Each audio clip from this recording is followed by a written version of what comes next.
government. No direct power has ever been given to military for any attack. Indirect power is given to military. You mean we are fighting other countries and winning? You mean we can't face insurgents? There are instructions from above. Don't do this. You are releasing. Ensure traitors and saboteurs are not supplied with food and ammunition. How are those people getting ammunition? How are they making it? How are they surviving? They are, the weapons they are carrying is at times not fabricated. How did they get it to them? It's not new that it drops from heaven. It was transported by air. And we have airports that monitors every aircraft. Let's be sincere to ourselves. Effective monitoring of projects that is being handled by people. I noticed one thing, I don't know whether you know it yet, but also what I want to be known. The streets, the roads in the middle of the town, in Kaduna in particular, is 9 inches thick. Between Ilesha and Abuja, the road is nonsense. It's not up to 3 inches thick. What we have is on the same country. So we should have good monitoring of our project. Nigeria, because that's our security. Nigerian constitution is outdated. It's too central. It should be broken down into pieces that the community decide their constitution that is convenient and comfortable for them. The people deciding our constitution that are writing bylaws that are confirming our laws. If it doesn't satisfy them, they won't attend to it. They consider their salary first. Effective tracing of ransom payment. Ransoms are being paid. Where does the money come from? Where did they enter? Should be employed to call financial security. Each geopolitical zone and community should be allowed to set up security rules peculiar to their own locality, and this should be approved by the government. All visitors into each locality and community should be identified with their pictures and necessities by the candidates, the obas, the areas, and the chairman of each community. Then let there be decentralization of localization and localization of security control. Let us enforce that and see what will happen. The instant judgment on security suspects be ensued or be pursued without favoritism. I witnessed a case in this Ondo State, Akure. Following one guy from Obale area also arrested some youth for his behavior. The guy told him, "Oh, there are some people that they should be." Then there was a case of a lawyer that was threatened. They have to leave that now. Because the criminal that was he went to say this guy is a thief, he should supposed to be killed. And then he was finally given life imprisonment, somehow he escaped and he was given pardon. And then he came out, he went straight to that lawyer. So how do you expect someone to prevent people in future? So in those days, I will show criminals should be executed and be killed off. That will teach others lesson. Order from above is too much in this country. It should be discouraged. Leadership in power should be made to respect the oath they swear in. In fact, I am suggesting that we should be using Ogun and Shango to be swearing in their name. It's faster than Quran and Bible.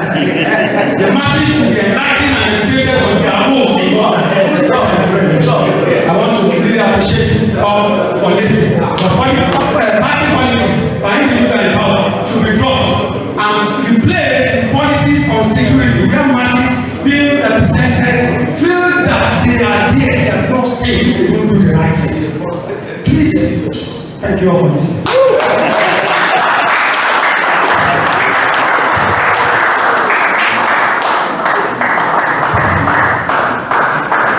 Thank you so much. Wow. That was a lot. Thank you, sir. Where are the cameras? So you will not be picked up. Okay, so in Nigeria, one of the things we shy away from the hard truth. However, I'm glad that we are in the premises of Press FM, so I'm sure that there is documentation of this voice, and it's definitely going to go out. Thank you so much once again. Please let's put our hands together for him. TV Olariwaju. Thank you so much. All right, without wasting our time at all, I would like to bring up Dr. Abimbola. This is also going to be another very interesting session because, again, these are critical areas in Nigeria today. We can't talk about Nigeria without talking about some critical sectors. So this is very, very important, and that's why this time, or this, do I call it, session, this particular session is also as critical as the one that we just had. Raphael Olubenga Bibola is a public relations consultant and university John, who teaches mass communication at the Adekunle Ajasin University at Obagogo. He is also a training consultant to United Nations Children's Fund UNICEF and the Nigerian Press Council NPC. He holds a bachelor's, master's, and doctoral degrees in communication arts from the University of Ibadan. He belongs to several professional bodies, including Fellow Nigerian Institute of Public Relations (NIPR), member African Council for Communication Education (ACCE), member Association of Communication Scholars and Professionals of Nigeria (ACSPN), member Nigeria Union of Journalists (NUJ), and Fellow Institute of Corporate Administration of Nigeria (ICANN). He was the chairman editorial board of the Hope newspapers Akure 2018 to 2024. He was also a member of the governing council of the Nigerian Institute of Public Relations between 2014 and 2023, and also chairman, board of trustees, Face the Voter Initiative, organizers of the 2020 Ondo State Governorship Elections debate. He is the current acting head Department of Mass Communication at Chivas University Owo, where he is observing his sabbatical leave.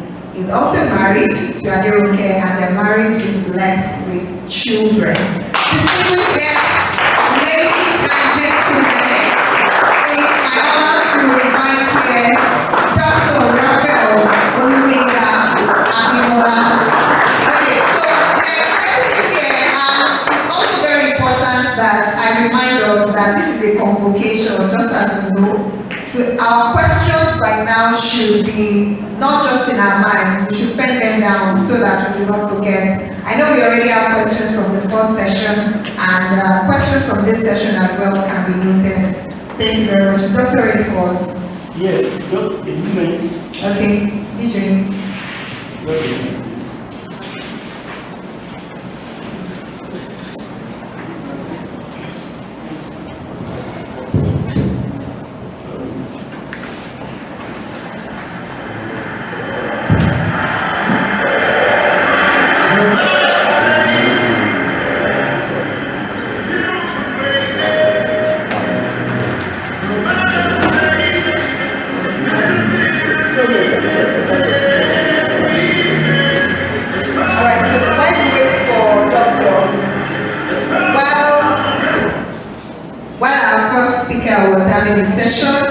We had barrister walking, that's barrister Femi Emojamori. Thank you very much for coming tonight. Also, we had the honor of having the COO. Yes, actually, the chief host of this event. I don't know if I'm willing, but I don't have the power to add a doctor to your name.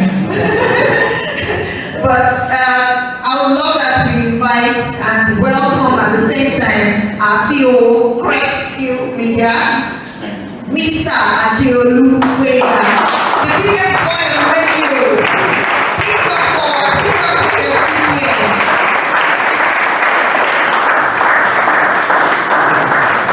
Thank you very much for coming. I'm quite curious at the same time. I don't know why our head of station has chosen to relocate. Please. I was just a placeholder. Okay. DJ, please.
Please, we have some technical challenges, but I think we can start.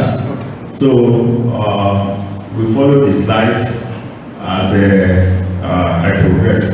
I want to thank the organizers, thank my brother, and thank our host, our CEO, and my co-guest speakers, and all my colleagues here, my colleagues from the media, and ladies and gentlemen, I am asked to speak on a title which says our politics on education. So whether it can sustain our democracy. So have you got each? So I have two opening statements to make before we go to the slides. So the first thing that I want to ask us, I want us to take these 2 or 3 posers. One, the first one is this: please, education. Does education guarantee riches and wealth? Anybody? That if one is educated, is it guaranteed that one will be rich and wealthy? If you say yes, say yes. If you say no, say no. If you don't know, say I don't know. What about yes and no? No, you can't be. What about yes and no? Okay, if your own is yes and no, say yes and no. Yes and no. Yes. Okay. Yes to wealth, no to riches. Sir, what is the definition of education? Okay, we'll come to it.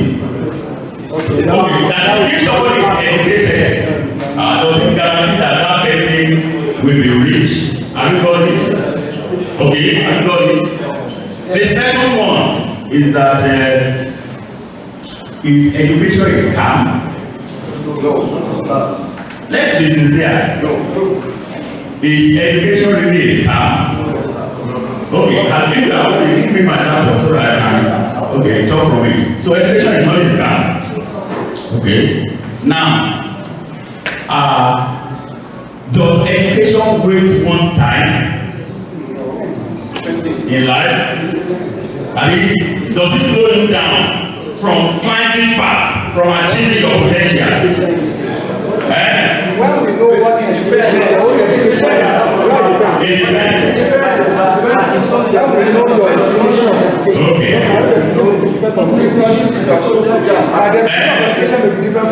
Okay. All right. Okay, thank you. Now let's talk to education. Yes, somebody said it depends on the definition of education. Now, education simply put is the totality of your awareness, the totality of your awareness of your environment that makes you to relate well with that environment. That is education. That is my own definition of education. The totality of your awareness of the environment which enables you to relate well with that environment. Yes. Now, experts, they have given us that education can be two extremes, the formal one and the non-formal one. So when we talk about formal education, we'll be talking about education that occurs in schools. I'm a teacher. So if you go to nursery, primary, secondary, university, what are you doing? You are doing a formal education. And in that case, you are going to be certificated. I've once interviewed my colleague from the local newspaper will understand what I'm saying. The person, I once interviewed a high contender for ladies too in Akure more than 20 years ago, 20-something years ago. They accused him that he was not educated. When I interviewed, he said, Mr. Journalist, I am educated but not certificated. That was the first time I heard that English. I said, wow. So, and I gave it to him because it takes somebody who's educated to know that he was educated but not certificated.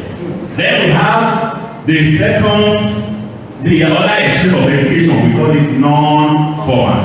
When we talk about non-formal, we are talking about education that doesn't occur in the classroom setting. But education that occurs informally, that occurs that you do, there is no the enrollment is fluid. It's not regimented. Then the number of period we are going to spend is flexible. If you are enrolled to spend 2 years, if you are still there and you have not completed, it may take you to about 6 years. If you are enrolled and you sign with your boss that you are going to spend 2 years, if after 1 year you have mastered it and you have the money for freedom, then you can also be allowed. Okay, so are you able to? All right, don't worry, you can end control from there. So please, now these are we have defined education. And let's go, please go to the next slide. Let us go straight. So now, when we are talking about this formal education we are talking about, please listen. Expert Bloom, since 1960 something, had told us that if you go for formal education, whether at basic level or tertiary level or middle level, for you to be educated, there are 3 domains of learning. We have the cognitive, the affective, and the psychomotor. So what do we mean? Cognitive means education that is occurring in your mental capacity, your brain work, the theoretical aspect. These exams you are doing, writing, reading, and all the rest. That is one aspect of education. So if somebody is educated cognitively, it is a graduate, he should be able to defend his certificate. Are you listening to me? When you ask him basic questions, you should be able to answer. That is cognitive. The second domain is affective. That has to do with your behavior, your character. Education is not about your head knowledge alone. It's also about your character, who you are. So if you have education, you should be able to relate well with people. Somebody who is well educated, who is a graduate and call him a graduate, will not because he has entered into a very academy and someone offended him, he will throw off his shirt and begin to box. No. Affective domain means he should be able to control his emotions. Somebody who is educated will not be on the bus in the town. He will eat the corn and throw the shuku on the road. That person is not educated. Yes, affective domain. And that's why those of us in the university, though we deceive ourselves in the university, when we want to convert the degree, we will say this person has been found worthy. First, we talk about affective character.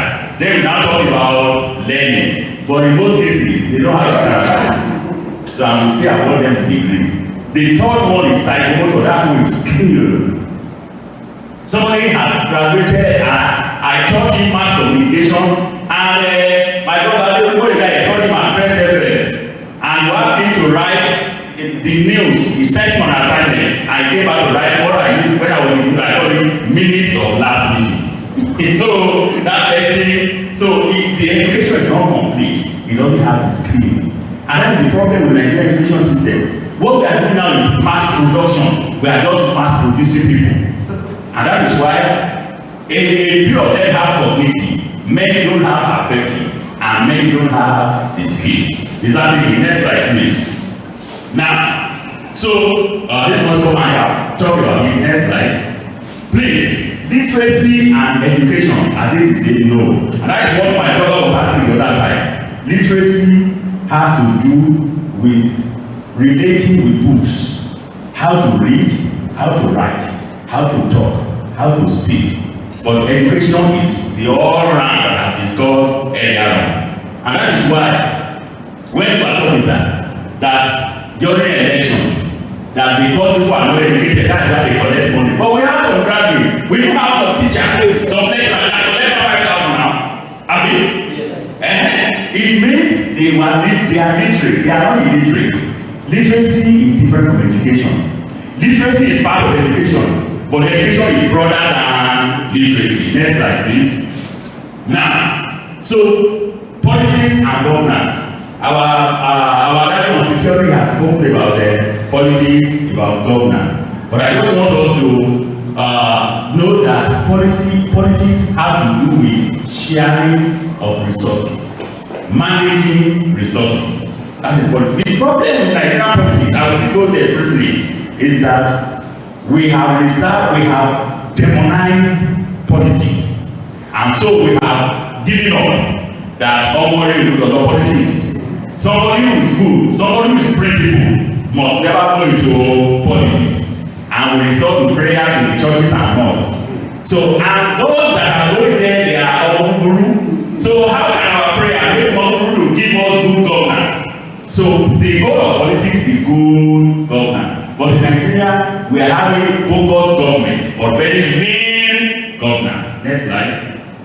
Now, the Nigerian politics, he also talked about Nigerian politics.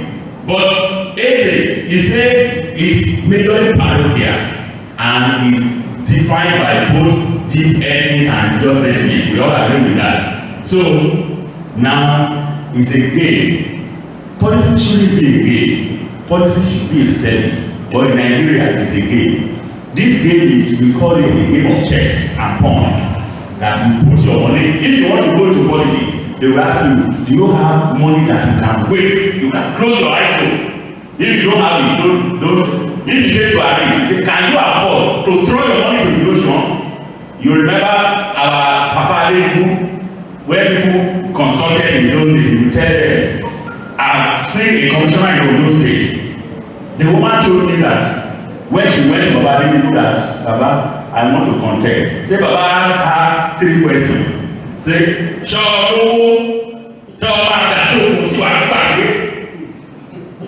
Ìkejì, surely promote your authority. Ìkẹta, I will tell you now, please. So that is the nature of Nigerian politics. Please don't go yet. Please let's look at how my brother is my brother. We are from the same town, Professor Oluwaleyemi. This is how he defines our own brand of democracy. Because democracy and politics, as I rightly said, they are different. He says Nigerian brand of democracy is a government that is off OFF. That is outside of the people. Of the people, then by purchase the people, then force the people.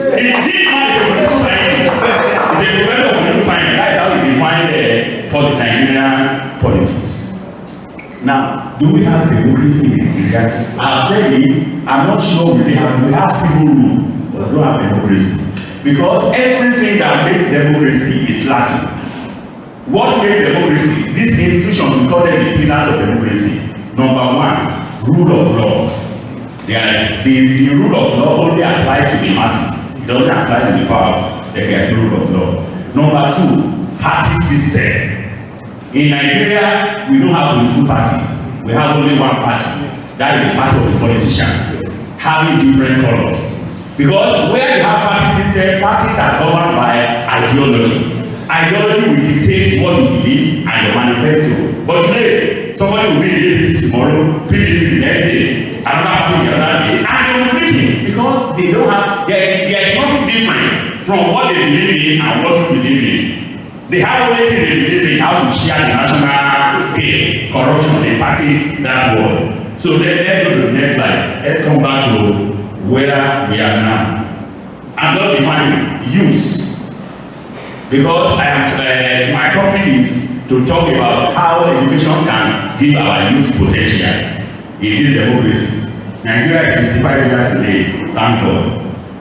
But our daddy spoke about security, said, he even called Nigeria 60 years old, and I began Liverpool. Because according to me, he believed that we are not as mature as somebody who is 65 years because of what we have. Now, use, there is no agreed definition. I just tried, United Nations says if anybody is between 15 and 24 is a youth. But the Commonwealth says 15 to 29, you are a youth.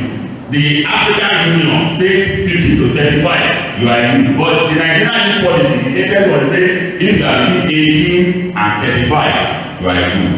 But we also have some political parties that make 40-something-year-old people their youth coordinator. So now potential means having the capacity to develop into something in the future. Now let's go to the next slide. Yes. Now Nigerian politics and education. Just like politics affects security, politics also affects education, and politics affects anything and everyone. Now, there are the history. I don't want to bore you with history. We had education before the Western people came. That's what many people don't know. This education, this Western education, it has given us both the good, the bad, and the ugly. Now, when they came and they started dealing with us, the church people, they brought schools, then they started what we call Western education in 1882, not 1882. There was what they called education ordinance before they amalgamated Nigeria. The northern religion started with trade. Then up to when we gained independence, we started on that footing in 1917 during Obasanjo and Murtala. They started what they call universal primary education, and that is what people they call UPE. Then in the 1980s, there was 6334 when Babangida was president. 334 of the education system, but in 2025, just about 2 months ago, they have revised again. So you have seen that we have, our policy has undergone changes and transformation in the hands of political authorities. Let's go to the next slide. Nigeria. So now, how do we go back, please?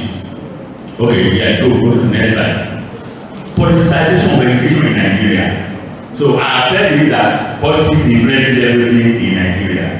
I cannot separate education from it. So you can see that I love what you presented to us that we have only 2 tiers of government. Even we call it 3 tiers. The 3 tiers is federal, state, and local. What you are calling tiers, you will have called it arms of government, executive, legislative, and judiciary. But the tiers, we have only 2. Because the local governments, except in few states, maybe Lagos and 1 or 2 other states, local governments are dead. Yes. If I ask all of us who are here now, how many of us know the name of the councillors representing us? Those of us living in those states, there was an election. I mean, It wasn't this year or last year. This year. It's still fresh. But how do you know the name of the councillor representing your ward? So, because I was saying before the election, I said election or no election, anybody who comes to local government will be loyal to the government, not to the people. Because they were there at the pleasure of the government. Is it your vote that brought them there?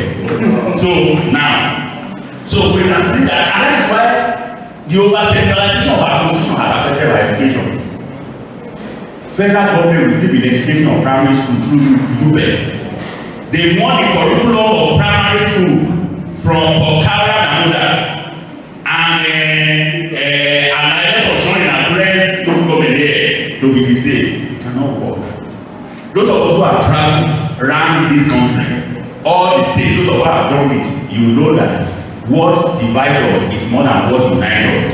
But we want Tinubu came to say that let's come back to the old national anthem that gave us, that didn't pretend that we don't have diversity. But they have given us that anthem, we are singing it now, but our mind is not there, and the government is not practicing it. He said, no tribe and dog may differ, in brotherhood we stand. But that difference of tribe and tongue, we are not playing it in our politics, in terms of structure of governance. Everything is centralized in the federal government. Next slide. Now, what are the effects? Number one, I will just run through because when biological reaches our leaders, we take our time. There is policy some and such. You bear with me that if government comes up with fresh policy, what is our problem? Look at this country. Do you know that most of us in the university is a serious, we have a big problem in our hands? Because those that we are recruiting, those we are admitting, many of them are bad products and they are not training. When I was young, when I was in the primary school and secondary school, in those days, I used to look up, if anybody is an undergraduate in the university, it's like that person, you don't know anymore. Because before you enter university in those days, in the 70s, in the 80s, you don't leave secondary school and go to the university. You will go to 2 years of furnace, baptism of fire, that they call A-levels. And when you do that A-levels and you pass, when you now enter the university, you cannot but do well. But today, they cancelled it. They said, immediately after secondary school, go directly to the university. We even have babies in the university now. Some of them, they are, when I got admission to the University of Ibadan, my parents, my people, they never knew University of Ibadan until the day of my convocation. That was where they got there. But today, it's the parents that we buy before, the parents will carry the baby to the jam exam center, and the baby will go and do long leg to get admission, and some parents will even go and do registration for their children in the university. So, policy somersault, we begin to change policy. The other time they said 16 years old is too, whatever is not 18. Now they said let's go back to 16. All the same. Now, poor funding, you will see that in Nigeria, any government that comes has its own agenda for education. Some of the programs. Now, look at states are even the worst. States. Look at state governments. You will see that if somebody establishes a university, it is no longer the governor. When another person becomes governor, he will abandon. There is a university in Ondo State that was abandoned by 8 years of somebody who was governor. That is university at Kupa. Until when I came to UK, he started doing something there. So that is to let you know that politics is very, very bad. It affects our education more than we can imagine. I hope you can hear my voice. Then, dysfunctional curriculum. This one, I want us to really apply our mind to it. Because of politics, we have leaders, I call them dealers. Our political leaders, they are dealers. They don't know, they don't have the love of this country. Do you know what they are doing? The British, the Europeans, they came, they have studied us. They knew that if they allow us to have the right curriculum, they will not dominate us forever. What did they do? The first thing they did was that they imposed their own language on us. That's the language I'm speaking now. English, not my papa language. I mean, They imposed it, and by that success of theirs, they have colonized us forever. Even our children yet unborn. Do you know that that language, and experts have told us that everybody learns faster in your mother tongue, but they imposed that language. Even when they were living, they still left us. They were even better than our. Do you know what we're having now? Our leaders today, they are worse than colonial masters. Because during colonial people, if you go to school from primaries 1 to 3, they will teach you in your mother tongue. But today, even from nursery, and English they go blow to that child. So that one had made us to be cut off from our roots. That is number one. Number two, the curriculum. You see some private schools, even secondary school, they will say our curriculum is American standard, British standard. I say that's stupid. Why? Our curriculum is not meant to solve our problem.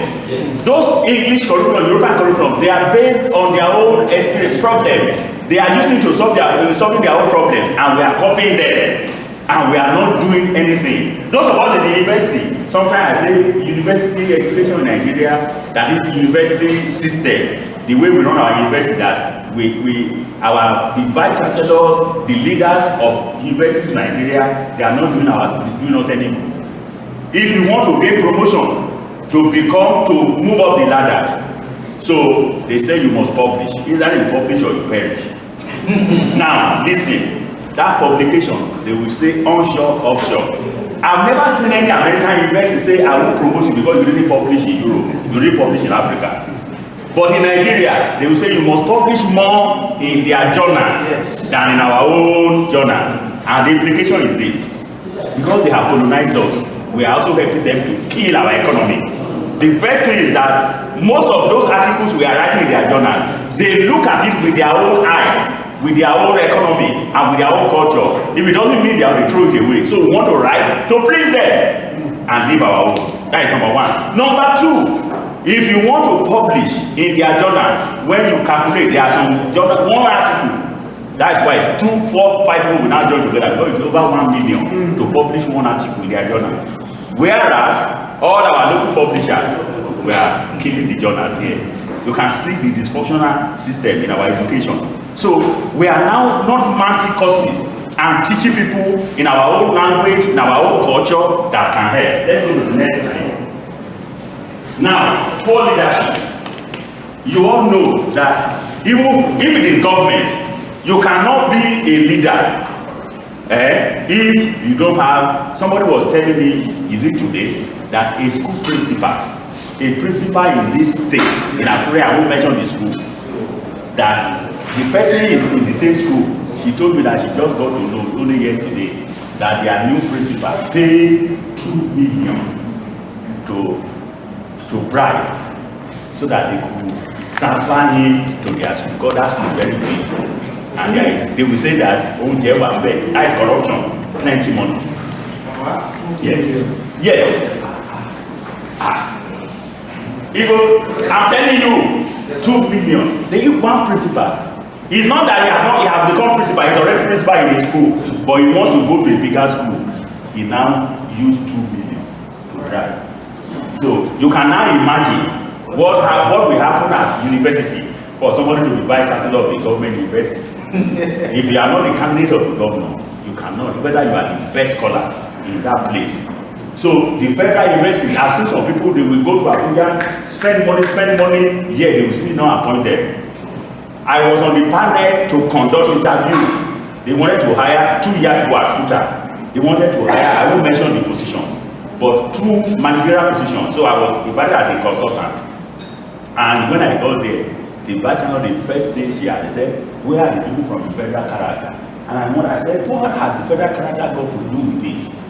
They said, because every appointment, they must balance of the two zones. They must balance it. How can FUTA here? You must be considering that before you employ one person, you must consider whether there are people from the north, from the whatever, to also come and join. Don't worry, I will round up. Even if you want me to round up now, I will round up. So now, please, double standards in recruitment of staff and students. You know what I mean by double standard is this. Those of us who have our children, if you want If you want your child to go to unity schools, federal unity schools, the criteria for admitting somebody from Imo State or those states is different from the criteria to admit somebody from Kaduna or Jigawa. Abi? If somebody scores 34% over there, they get admission. If somebody scores 72% here, he may not get the same school. That is double criteria.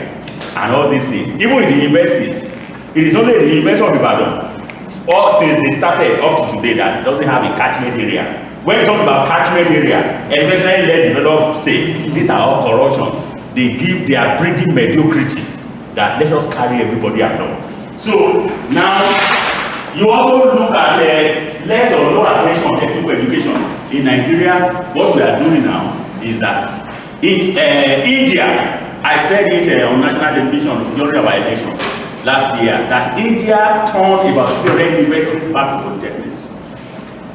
You think the university is the only one that can solve our problem? We are joking.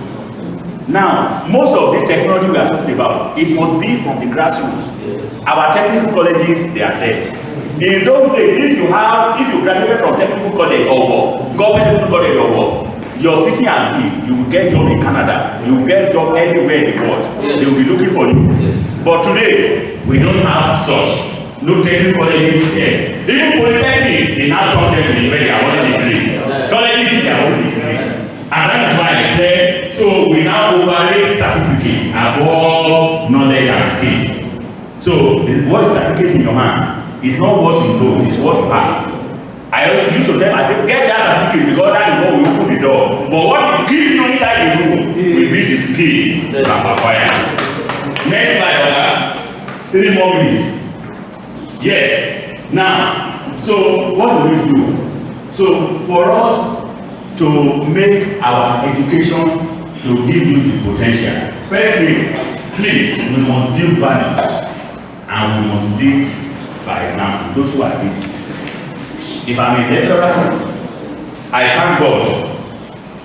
I have been teaching, after I have worked as a journalist for about 10 years, I have been teaching in the university for about 20 years now.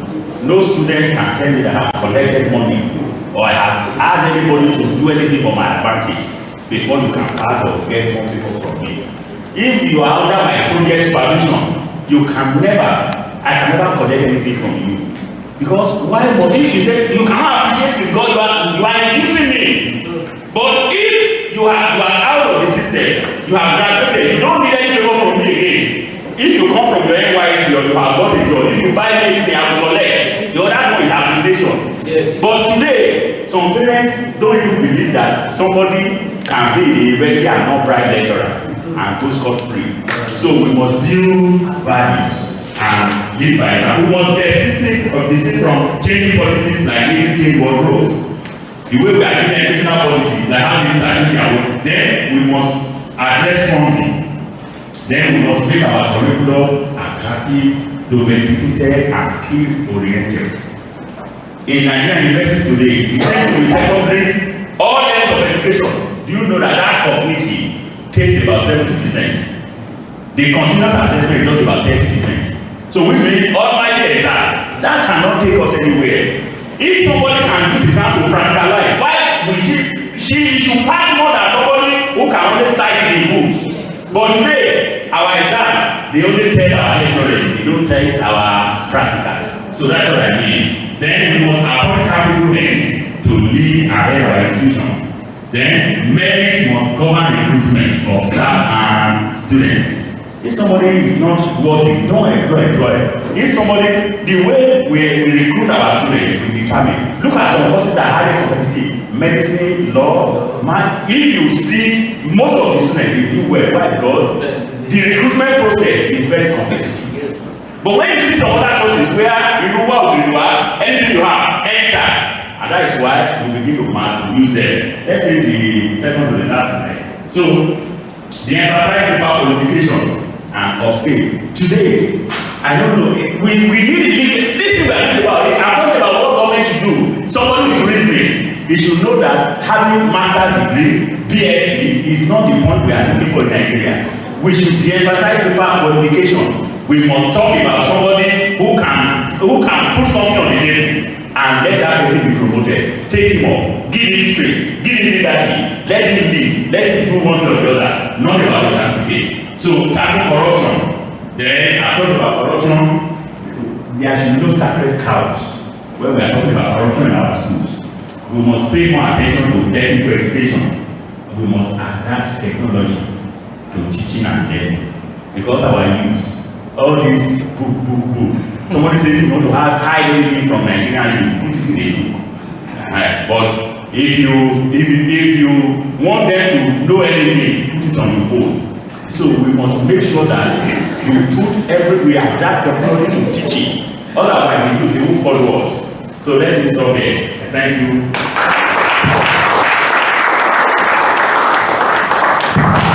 Thank you very much, sir. Please, we can do better than that.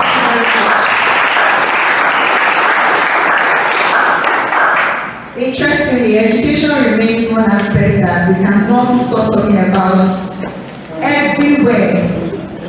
I've been in a situation before. I'm sure that I can also ask questions during the panel session.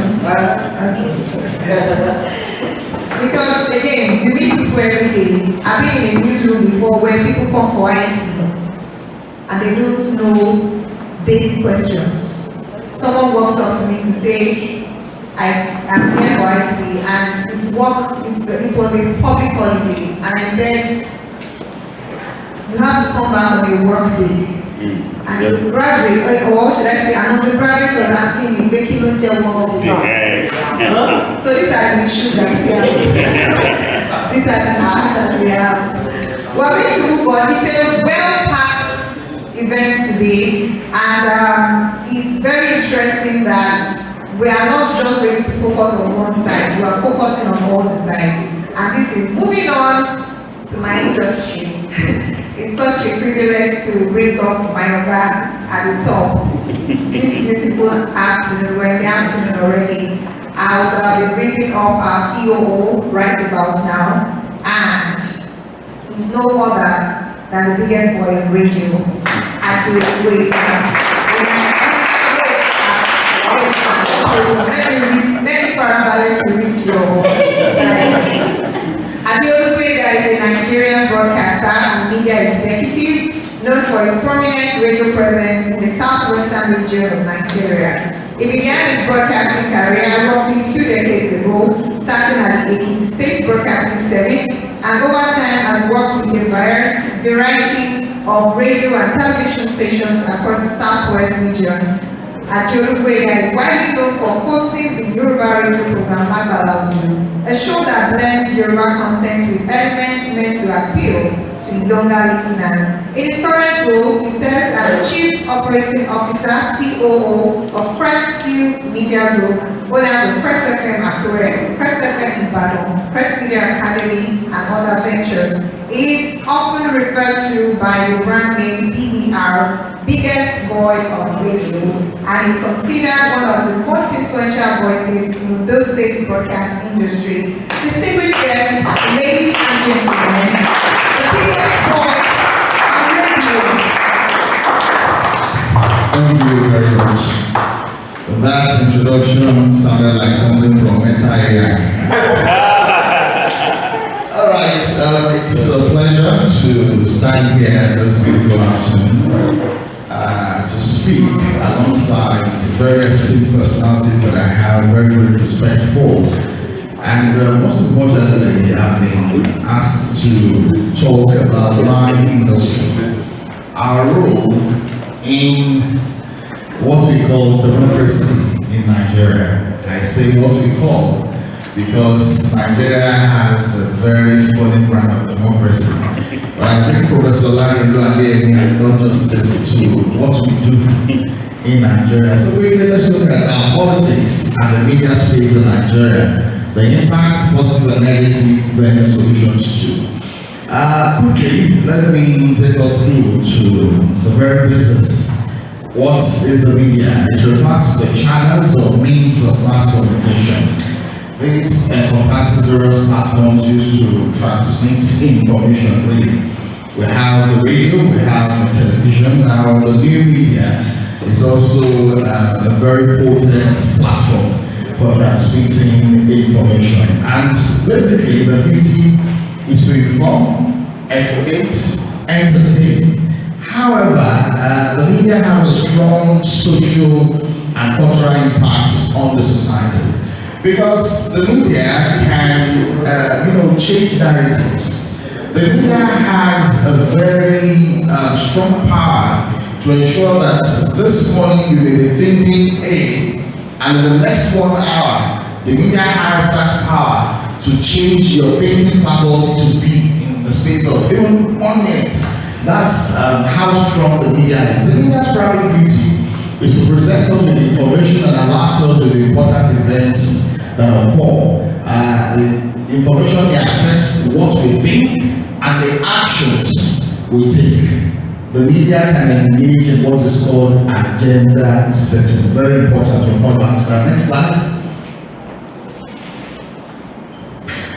Media politics in Nigeria have actually come a long way. The Nigerian National Democratic Party, which is the first political party in Nigeria, premised its road on the media to be able to push what they believe in at that time. And of course, there was a newspaper in Lagos called the Lagos Daily Newspaper. This first political party in Nigeria came to be on June 24, 1923 by Abadan, the party's first leader. Now, enough for the newspaper at that time, the ideology, that was when political parties actually had ideologies anyway. The ideologies of that political party would not have been able to get into the hearts of the people at that time. But the first political party in Nigeria made use of the media to be able to pass this across. It means that right from the very beginning of our political growth in Nigeria, the media has been present. Next slide. Now, what is the role of the media in a democracy? We have, I will talk about two things per se. The normative roles of media, including providing information to all who listen to the news, and we expect the media to provide us with up-to-date news. Now, the second one is the monitorial role, which involves practices such as publishing reports, agendas and threats, reporting political, social, and economic decisions. For instance, this morning, Mr. President came and gave a speech. And I think I was joking with the head of station and I said, these days Mr. President rubs his achievements on our faces. Either you like it or not, the worst is over. And this and that. But if those things are true, then we can begin to see that Nigeria is recovering. But as I said, the monitorial role of the media, for instance, everything Mr. President said, it is expected that the media will fact check all of these achievements to be sure. It's not just to brand figures, it's not just to tell us the statistics. This thing Mr. President said, how true are these claims? Someone said this morning that the politicians actually say the truth.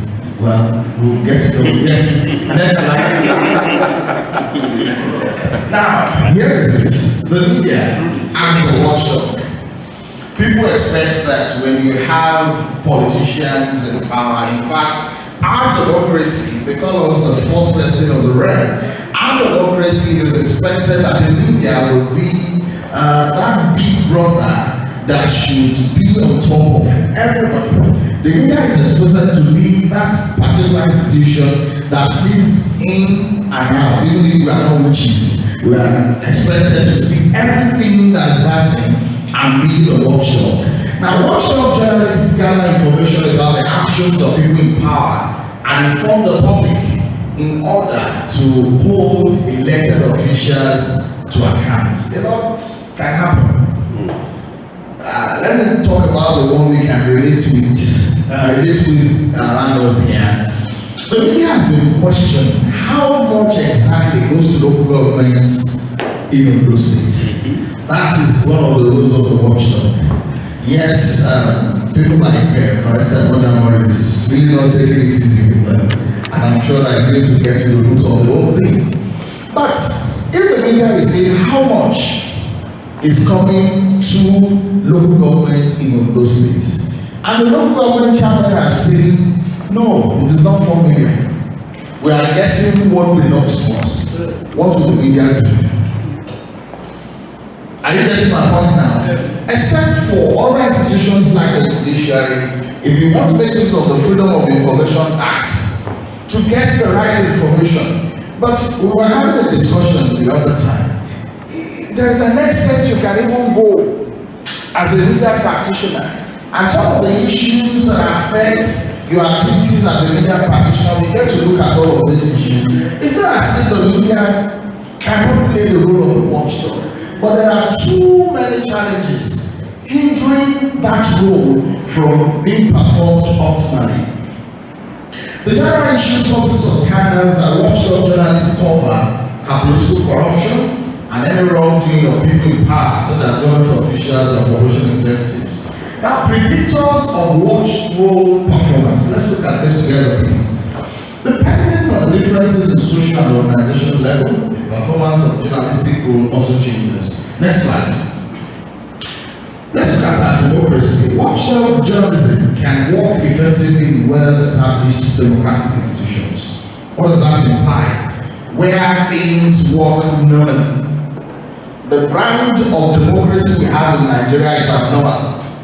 It means, therefore, that if you want the media to perform that watchdog role, which is our expectation anyway, we must first of all ask ourselves, is the situation in Nigeria normal? If it is abnormal, then it goes down the line. Number two, audience orientation. It's one of the factors that affects the performance of journalistic roles. For instance, in Nigeria, private media platforms are more likely to be accepted by the audience to play the role of the watchdog. It means you do not expect NTA or FRCN to peep into what the federal government is doing. If at all they are even able to come up with anything at all, you will still say it's a lie. Are we together? Why? Because we feel that ordinarily state-owned platforms, state-owned media can never be objective. So audience orientation is one factor that affects the performance of journalistic roles. The third, the media political leaning. I recall when I was in International Institute of Journalism, there was one assignment. The press is free, yet in chains. I can't forget that assignment. Yes, you have freedom of expression, you have all the rights of becoming a fantastic media practitioner, but you are in chains. What are the things keeping you in chains? Number one, the ownership influence. You can be a brilliant journalist, no doubt. You can even be a fantastic investigative journalist. But the big question will be, what is the political leaning of your owner? Are we together? Yes. If your owner is a member of PDP, for instance, and you are coming to tell us you want to investigate the budget of PDP right from inception, why they don't have a national headquarters, and all of the corruption that has taken place allegedly in PDP, I'm sure that that report will not see the light of the day. And that's why I advise professionals that seek my advice. If you want to join a platform, don't join a platform that is set up for political purpose. Because after election, that radio station will die. After election, it is no longer a priority. And when a station is set up for political purpose, it will mess up your own professional meaning. Especially if you have not been opportune to work in other platforms, you may actually think that that's how it is done. Are we together? Next one, please. Now, it's not all bad news. The media has made some positive impacts on our democracy in Nigeria. Let's look at some of these impacts. The media has exposed a lot of corrupt cases in Nigeria, questioned government actions, and give voice to opposition perspectives in Ondo State as we speak. If there is one platform, and I'm happy that I have that platform, that has given the opposition the voice here. It's Christ FM. And that's because when we were starting, we made it a point of duty not to be for any political party. So if you are for PDP, you are for APC, Labour, anywhere, everybody, we are free to come here to talk. There have been instances where they shout at themselves here, nothing concerns us. If we are not getting anything from government, we are free to say our minds. But that's not the situation with other platforms. And it's not their fault per se. All of the issues I mentioned earlier will play out one way or the other. Number two, informed citizenry, political debates. Dr. Abimbola will remember a time that was set up a debate in this hall. Yes. Nobody showed up. I run down from Akuba to this place with not one soul. The aspirant, the candidate. We made a lot of noise, we did everything we could, but let's have this conversation. Not one. I showed up for National Assembly. I recall that the last debates that was held in Ondo State, political parties were angry with challenge. Why? Because they said it from the beginning that it's just PDP, APC that they wanted to deal with. All other parties can go and do their debate elsewhere. But the fact remains that how informed are the citizens? It is only when you are informed that you can ask the right questions. It is only when you are informed that you can ask those who have elected into public office if they are doing it well or not. We are in a generation where they will brand payment of salaries as achievements, and you hear them as if you didn't work for it. We're in a generation where they tie the road and they say, oh, we have done really well. Is that what we deserve as a nation at this time, 65 years down the line? And this is what we still hear. Number three, platform for political participation, calling shows, social media engagement, and citizen journalism. Now, citizen journalism is a brand of journalism that is just evolving. Thanks to the development of the new media. Because now you can pick up your phone and report a situation right from where you are. But it also has its dangers. And that's what gave rise to a lot of fake news around. People can just come up with any form of content under the name of catching cruise and send one funny news out there. And before you know it, the whole situation would have turned around. Number four, election transparency. Media coverage of elections, including live results transmission. I promised us that live results transmission. I recall, I think last week or so, when we were talking about the expectations for the new INEC channel. And I recall that the guests talked about this one. Why should it be difficult for us to achieve live results transmission in Nigeria? Something that can be very, very transparent. We'll come, this act will work, this election, when it's time for the actual implementation of that thing, it won't work. And we keep pumping money into INEC days without. Documentation of irregularities promotes electoral integrity. Yes. Policy influence. Investigative reports and public discourse drive policy reforms and government responsiveness to citizen needs. That is that government that listens. Those who do not listen, even if you cry from now till Jesus comes, they won't do anything still. Next slide. Still on positive impacts. Media industry growth.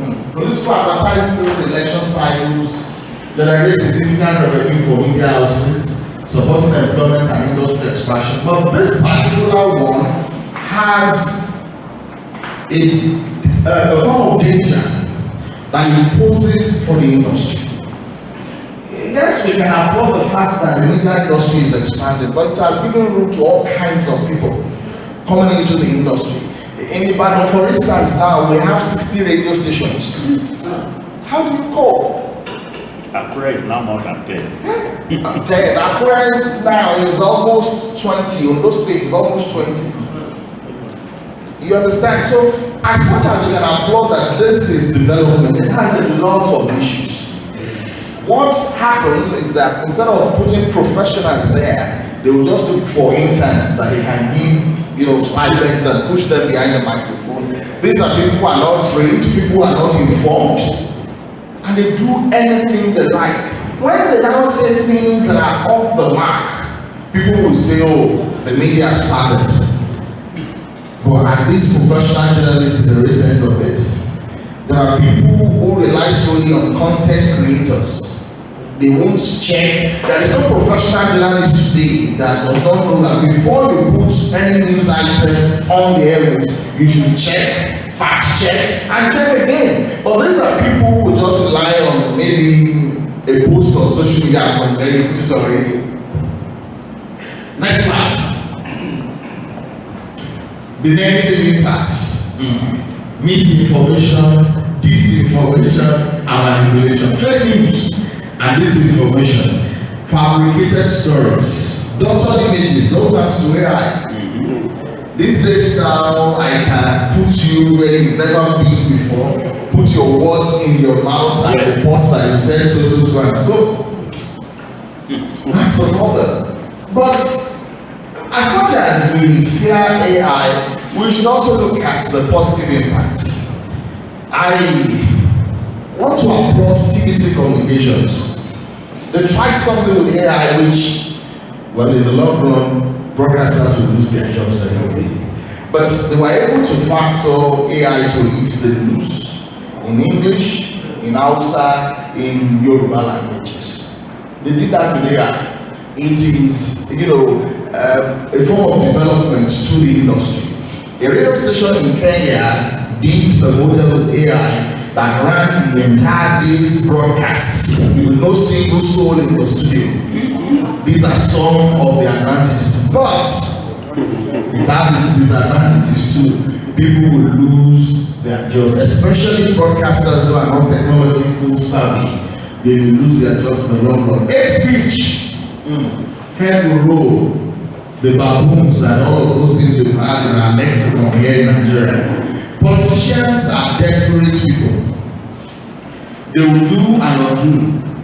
If you provide a platform for them to advance this cause, it will destabilize the country. Here in Ondo State, I called during the administration of Governor Mimiko, a private radio station in Ondo State, live on air said, there is some printing now in the government house. The radio station allowed that on air. Now, one thing is this. And it wasn't true. We get a lot of information. There is something called self-censorship. Not all the information the media houses get that the society needs. Yes. Not all. There are certain information that if you push it out the way you get it, it destabilizes everywhere. So what you do is to sieve that information that you get and see the ones that are necessary for the public. That's what you push out. But I talked about radio stations owned by politicians. In such instances, you are helpless. When your guy who is not even a trained broadcaster who knows next to nothing about the media, but is a core politician, gives you the instruction, okay, go ahead and say this. If you still want the job, you stay there. If you don't like the job, you go to your house. Are we together? But the impact of such actions on our democracy cannot just be overemphasized. Media capture, politicians and business interests own or heavily influence media outlets, compromising editorial independence and creating propaganda channels. There are some stations when you listen to them, you know propaganda. There are some when you listen to them, you know you are hearing the truth. 4. Paid news and brown envelope journalism. Interestingly, they don't give brown envelope again. Why? Just transfer, they don't transfer. Okay. Transfer, not divide. I don't drug accounts, they transfer. No envelope. Financial inducements corrupt reporting. With politicians paying for favorable coverage. When you hear things like, kill that story. They know what they want. Kill that story. That means that story is not going anywhere. Especially if your Commissioner for Information has very strong ties with editors of national newspapers, it won't fly. You won't see it anywhere. In fact, if it's a damaging story, the government has the power, the resources to buy the entire whatever, and you won't find that newspaper anywhere. Next one. Revelation manipulation. Government uses NBC a whole lot. The last NBC code that was released, I think that was during the administration of late President Buhari. That was too choking for the media. Because if you put in all of those rules and regulations, you must not do this, you must not do that, then where's press freedom?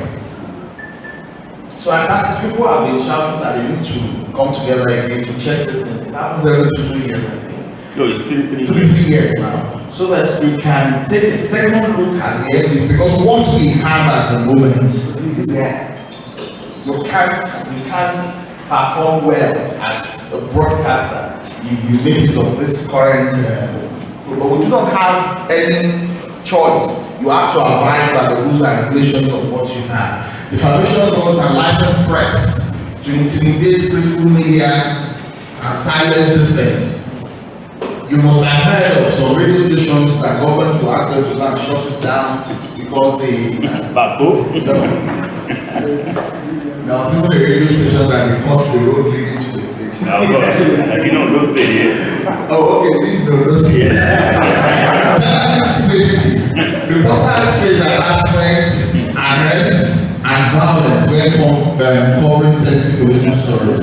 I recall during NSAS, during the NSAS protest, myself, Lola Akimbo, I think Bobby was there too, we were almost killed at, is that how we call it?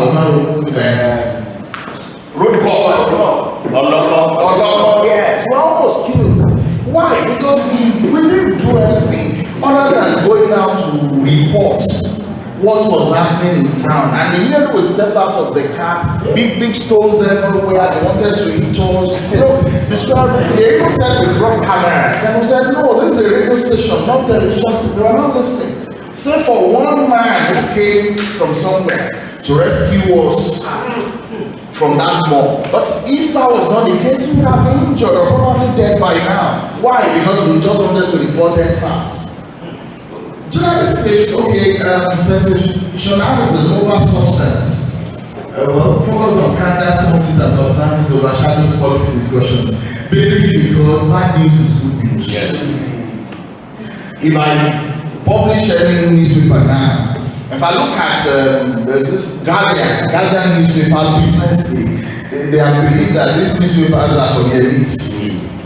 But you want Saturday Tribune, Sunday Tribune, where you find one man, one woman, and so on. You know, that's just it. The next conditional device on equal access to information technology means rural populations and rural communities remain underserved in political information. Well, radio gets everywhere.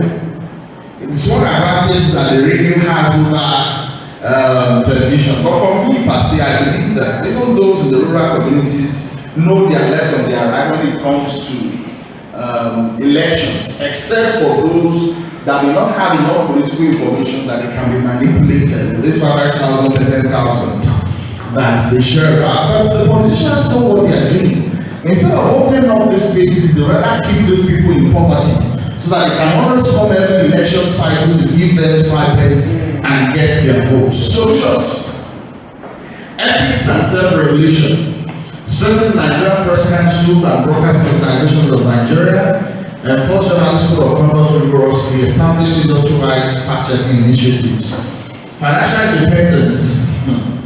You see, a lot of radio stations are grumbling, and that's why the government looks in your direction, you jump at it. You jump at it. Not every station has that financial capability to say, government, go to that. Not every station. So if the government, I can confirm to you that there are states where the government will put private stations on payroll monthly. The other month, people are complaining in Ibadan. If you have a station where in one station the government has bought SUVs for about 4 or 5 staff members there, and this is one of the major radio stations. Tell me, what will come out of such a station? Come, what? 3, professional development. Continuous training in investigative journalism, data journalism, and fact checking. This also should go to media owners. Don't just say because of the number of radio and television stations we have in the country, push just anyhow people without training behind the microphone. They can do more harm than good.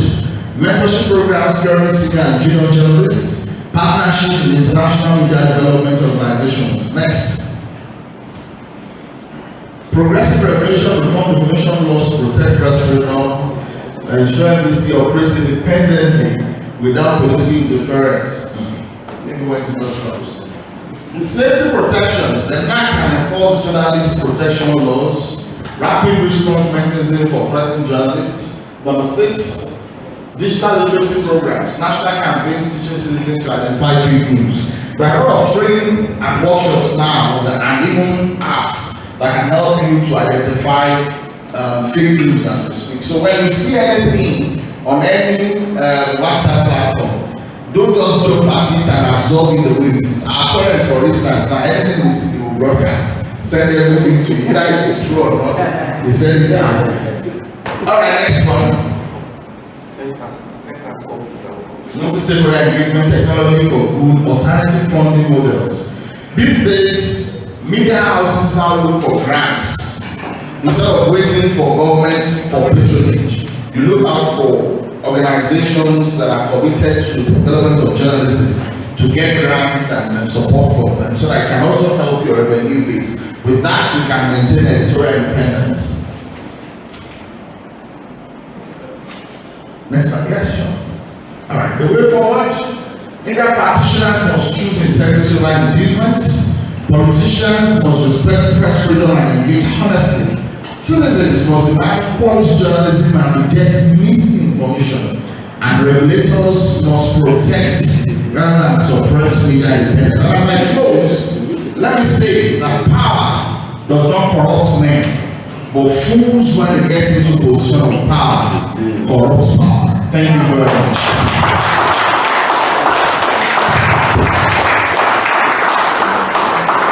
Thank you very much, Mr. That was well packed. I like that we are in a very intellectual gathering, and it's not looking like we are bored at all. No. Intense, easy, and we are ready to go on. So we touched on security, we touched on education, and we just concluded with media. And I'm so sure that we are going to love this next session that we are getting into, because these are the people we are looking for. Alright. Okay, so I'll be bringing up Mr. Dotun. His topic is on our politics on quality of governance. Okay, so let me quickly bring, why we are doing this is basically to help us understand the quality of people that we have here. They are not just people that are just starting out. So, Dr. Ojo is a communication and leadership expert, a believer in the ability of Africans to deliver Africa. Having started out in the civil service environment, Dr. Ojo has taken many leadership roles in the private sector and now sits as the chairman of the Young Progressive Party in Ondo State. He's an author, a public analyst, a graduate of mass communications, and holds 3 master's degrees, one in mass communication from Ajayi Crowther University, Oyo, another in corporate communication from the Rome Business School, Italy, and a master's in leadership from Kenya Leadership University. Today, he sits on the board of about 3 non-governmental organizations and aspires to sometimes lead Ondo State to prosperity. Distinguished guests, ladies and gentlemen, it's my privilege to bring up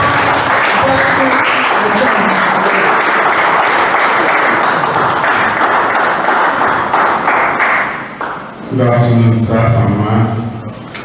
I have accused Dr. Adubola of stealing my slide.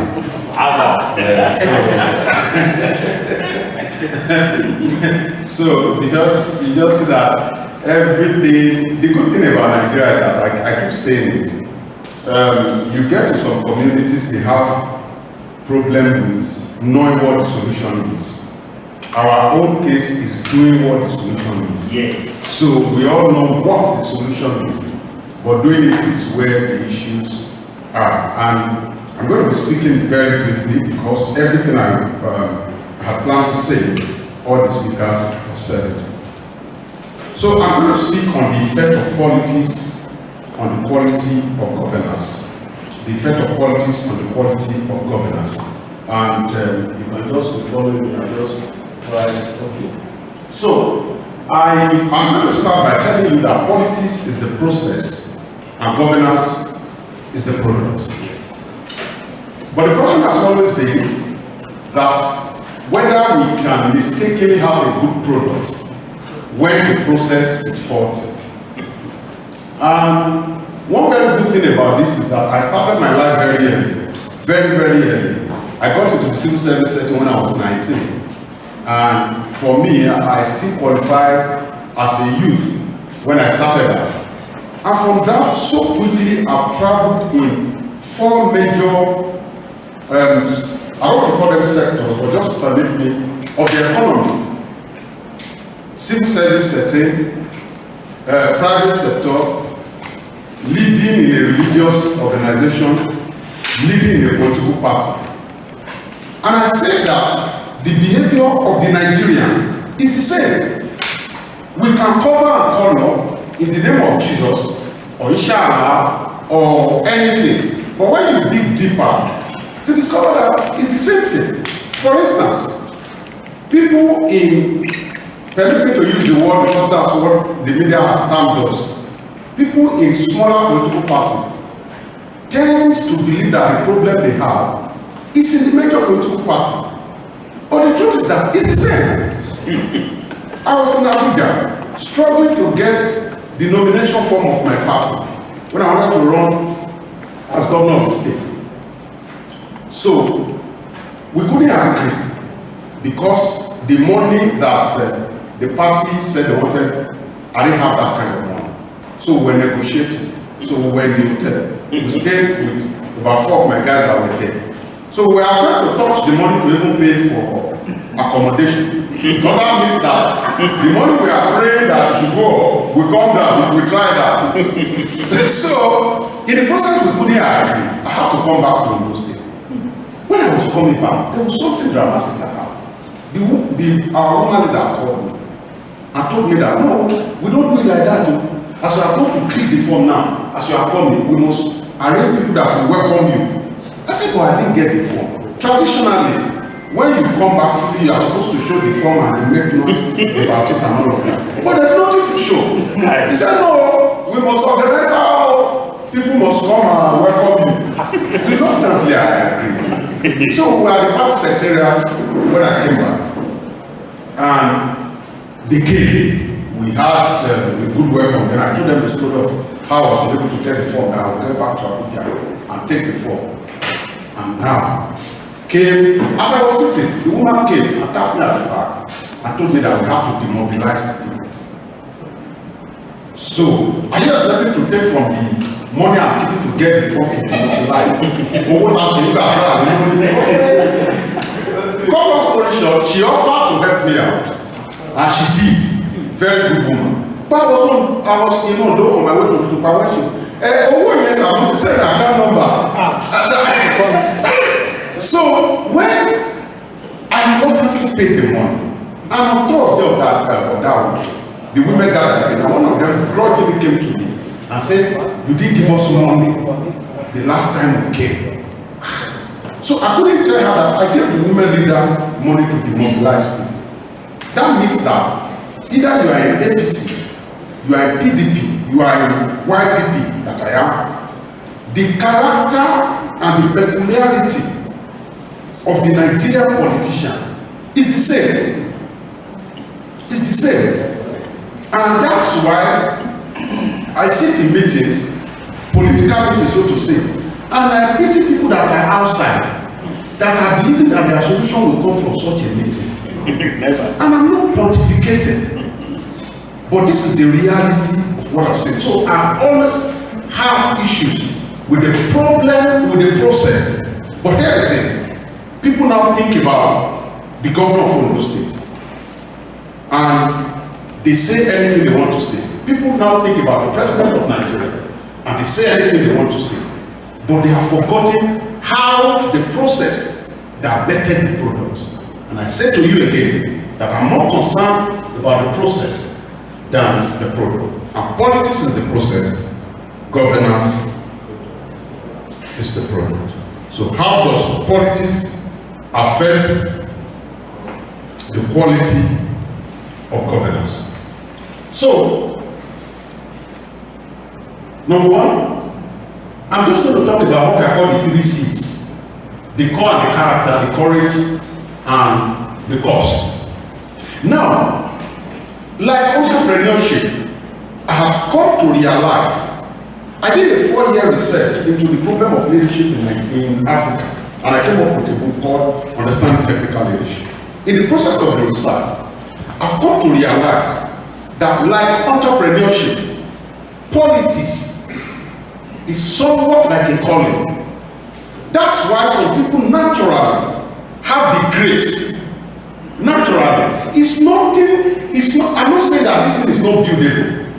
I am just saying that some things come with ease to some people. And some people will struggle through the process to be able to refine into it.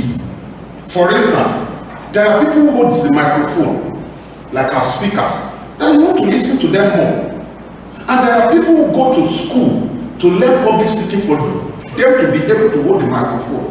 So I am of the opinion that there are some people that are gifted with the gift of uniting people for common goal. And that's why you see, those people that are gifted with this gift, they hardly do the business of dividing. And politics, most of the time, thrives on dividing. You can call it, there's something we say in Lagos, where people are now moving to the rich people. They say people are living in Surulere, wealthy people. So people stray from Ojota, Lagos to Surulere. The wealthy saw them and they move away to another place. So now, the idea of politics is to divide, keep people where they should be, or where they shouldn't be, or where they should not be. So it's about dividing. But when you see people who are gifted with the grace of politicking, they want to naturally unite people. And that's why I'm of a strong opinion that we must search our community to discover people who are gifted with this gift.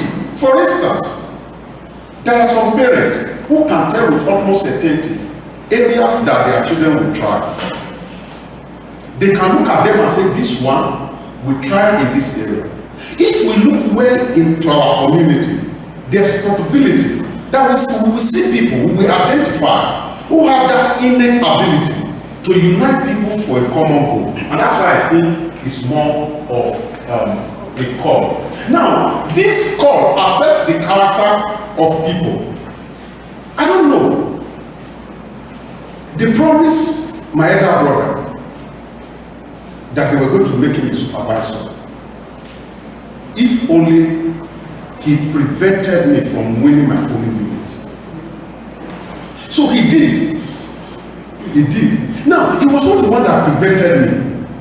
Now, I did not know how, I didn't have that kind of character. So I think I was telling Mr. Henry, when I sat down, when I looked at the table, when I was running for office, and I saw my elder brother had gone to College of Education and returned to our village as a farmer.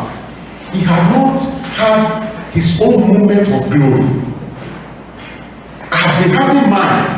So I decided that I was not going to contest my polling unit with my elder brother because I wanted him to have his own moment of glory. Since what he wanted is to be a supervisor.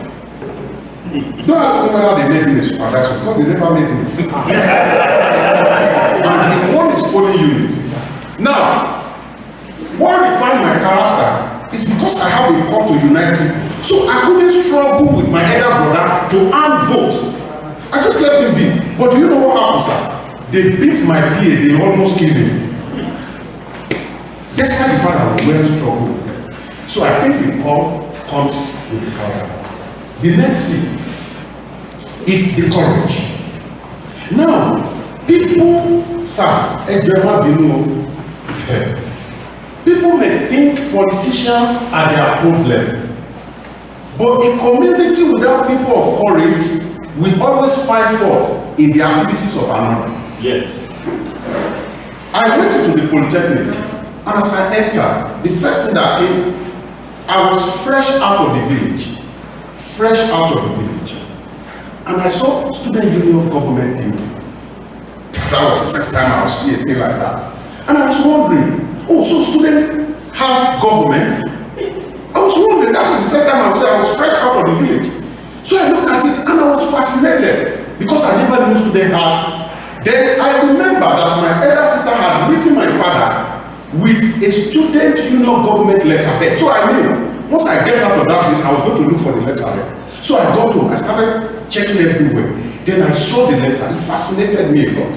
Then I went to the Polytechnic because I had two options. I get admission to study political science elsewhere. I went to the Polytechnic because I saw student union government. And as I was entering the gate, I made a decision that I want to be part of the student union government. Now, here is it. The mass comm department that I belong to, we were less than 300 in a populated Polytechnic.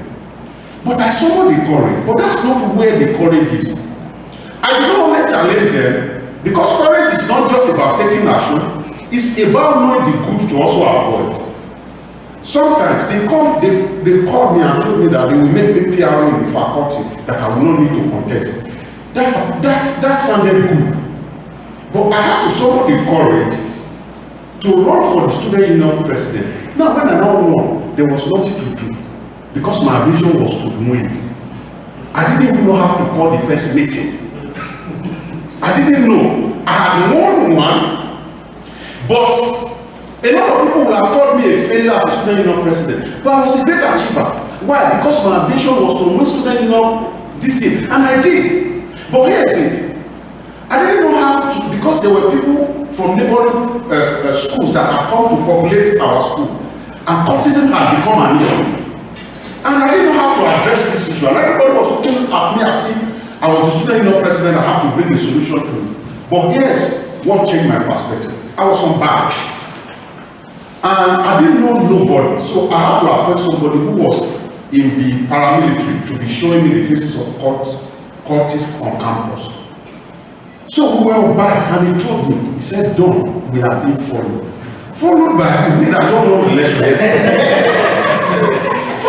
He said, "No, we are being." He said, "Followed by who?" He said, "Edake."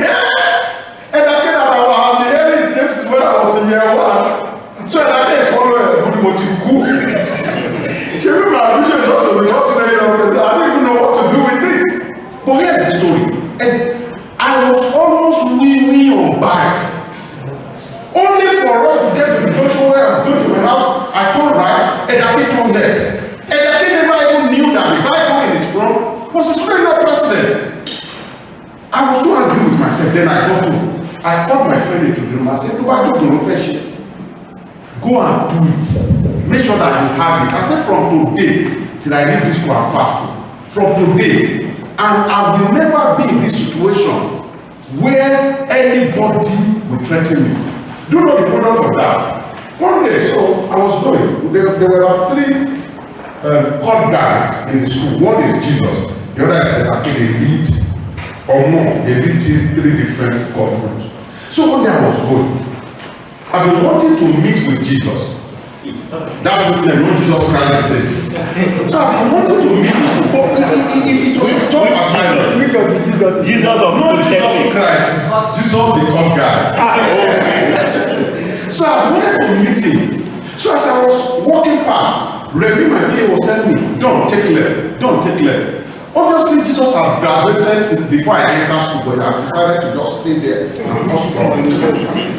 So, for me also to now prove to my PA that I am now the student union president, I am different from the man he used to know after the election. He told me to turn left, I turned right, and I faced Jesus. And I said, Jesus, how are you? And immediately I did that. I didn't know his boys were inside the vehicle because he was sitting on the bonnet. They opened the door and came out. I told him, I said, my name is Don, the new student union president. I'd like to see you in my office by 4 o'clock. So I turned immediately. I didn't want to have that conversation in that area. I turned immediately. Then I saw a stone on the ground. I picked it. As if I made some incantation into the stone and threw it in. And I heard them say, oh, Omo Najeni, Ogun Polowe.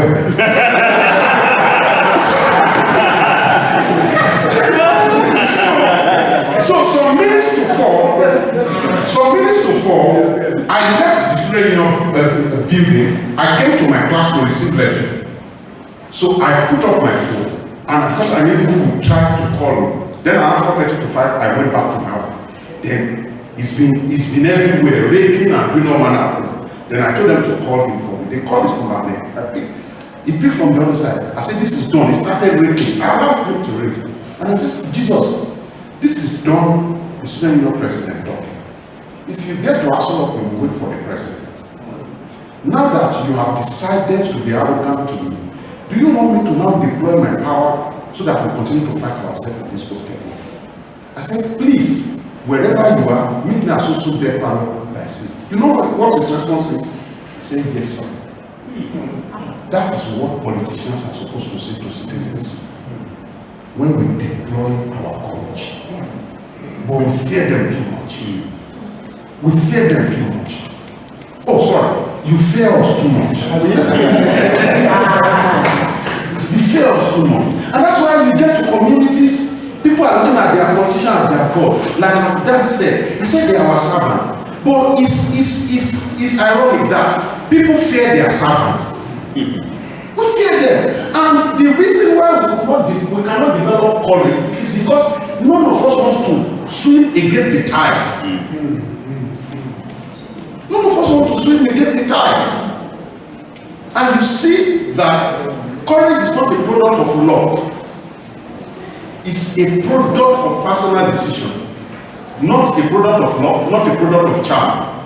We just say that we got to the point where we want to deliver ourselves. And until we get to this point, politicians will only make jest of us. Now, the cost. The cost also has effect on the process and at the end of the day on the governance. There are a few people here that have run for office.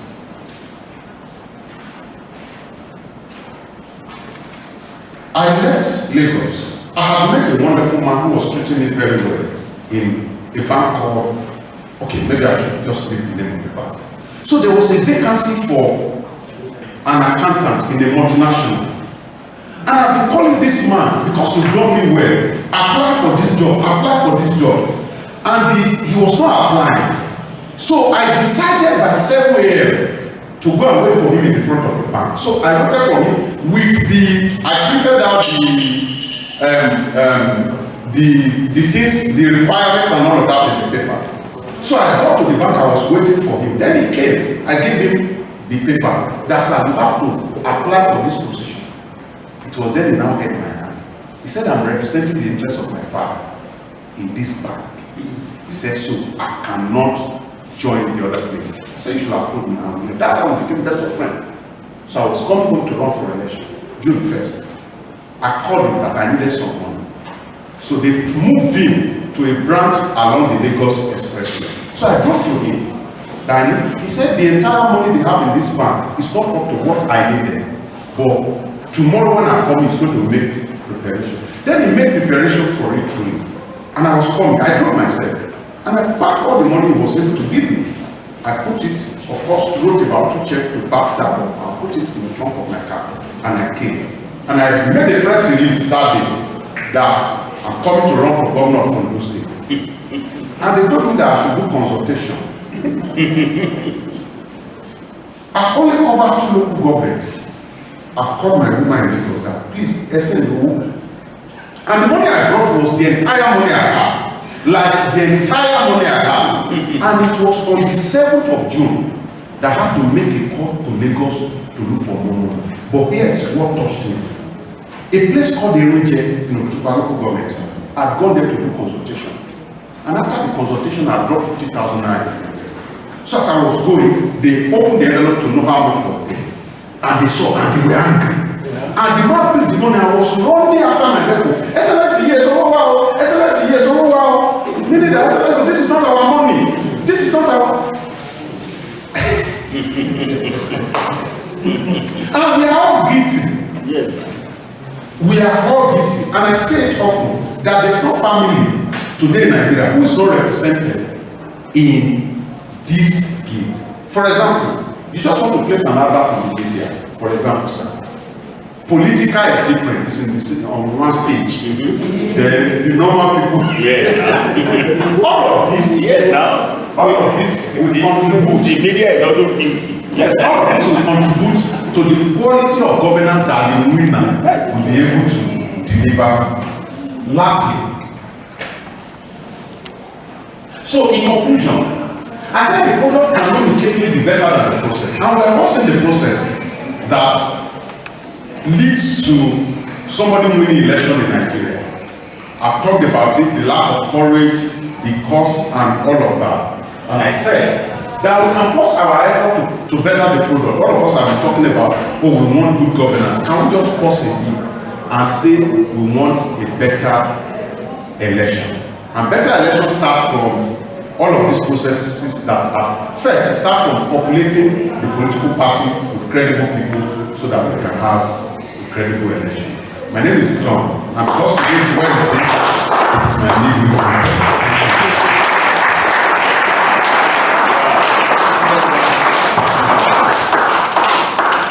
I was trying to catch that last line you wrote.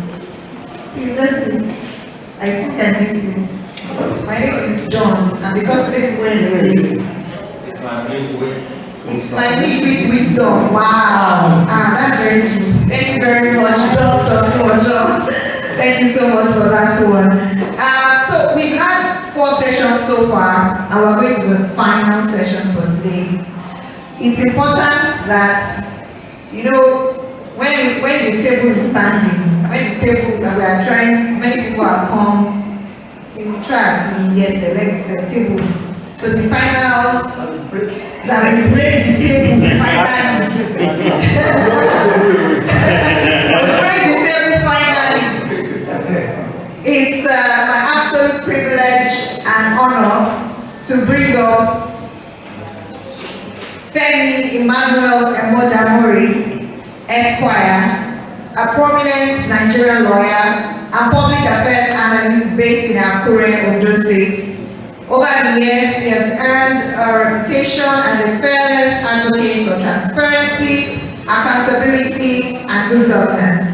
Through legal interventions, published writings, and media engagements, Emodamori consistently challenges constitutional breaches and calls public officials to order.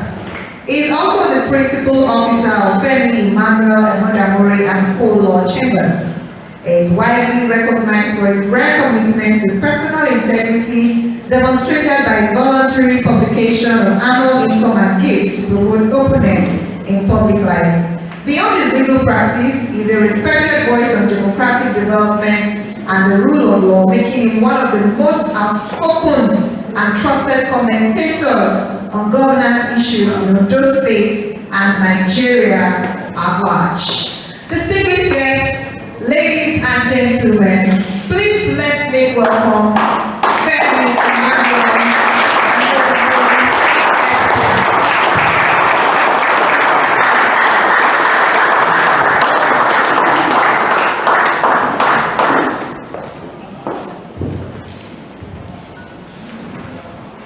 Let me thank the organizers of this program. Our big brother, like we all call him, the biggest boy on radio. I appreciate you so much. let me by extension thank your radio station for the wonderful thing you are doing in the city, in the state, and in this nation. I've had the privilege to be in different radio stations as a privileged commentator for all level and then, like Sister mentioned. But one thing is unique about your practice here. Government funded media, of course, get their capital, they exist to get their lifeline from the government. It is understandable, therefore, if their main concern is not survival. It is understandable why some private media houses, of course, need to talk about survival, because no matter how good you are, you have to survive.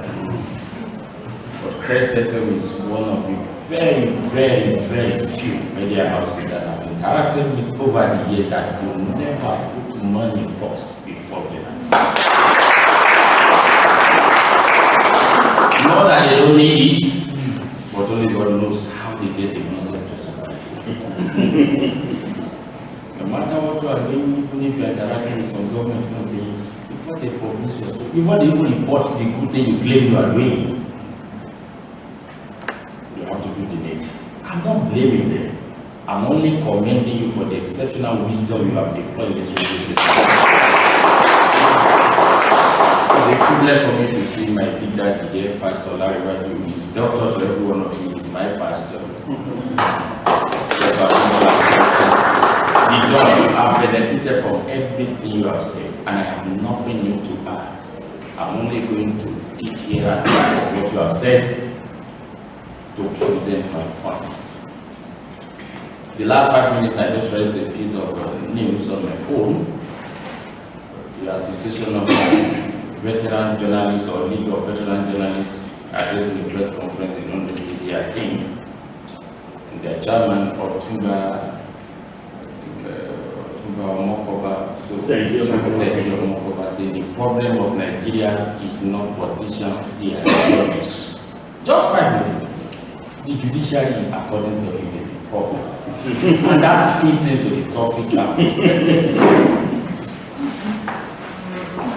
Our politics and the rule of law and the judicial system.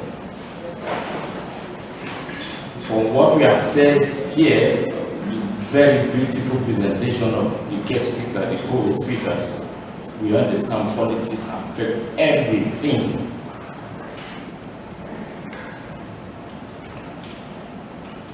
The media, academic, and it appears that, look, we have little or no trust for our politicians. Somebody said, look, it's believed all politicians are liars. But I've also heard that lawyers are liars. So, lawyers and politicians, therefore, we seem to have, some common perceptions here. But let's try to do justice. The problem is not our politicians, in our opinion. The problem is not some of our media houses. The problem is not our academics. The problem is not even the judges. The problem is with our character, individually and as a people. And I think every speaker here has touched on that. From Dr. Pastor Larry to our people, to Dr. People are talking about you are certified fit, character-wise and academic. The Don mentioned the process of leadership. What are we looking for in those who are picking as leaders? That's about the character. We will be wasting our time till Jesus returns for those who believe that. If we think politicians are the ones to solve the problem, no. Yet what they do affect every other thing in this society. I don't want to start defining politics. That is too elementary. But we have to talk about the rule of law. Let me say, confess before we move forward. I'm afraid. there's no rule of law in this nation. It's a sad thing. We have total lawlessness as a culture, and we are actively promoting lawlessness as a culture. And the few ones who try to be law-abiding now are the victim. Great. The ones advocating the rule of law, they are seen today as the nuisance in the society. It's even too much. Someone told me, Father, what's he?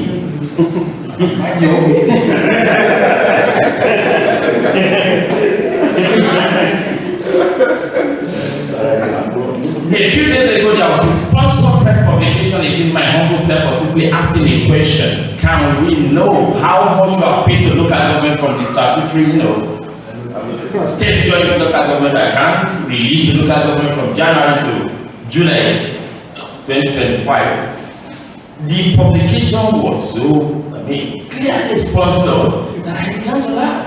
No, he said, and they use a non-governmental organization, just like the one organizing this program. So the problem is not one NGO organizing a program for the betterment of the society, another NGO being used by those who are perpetrating the rot in the society. And that is always people.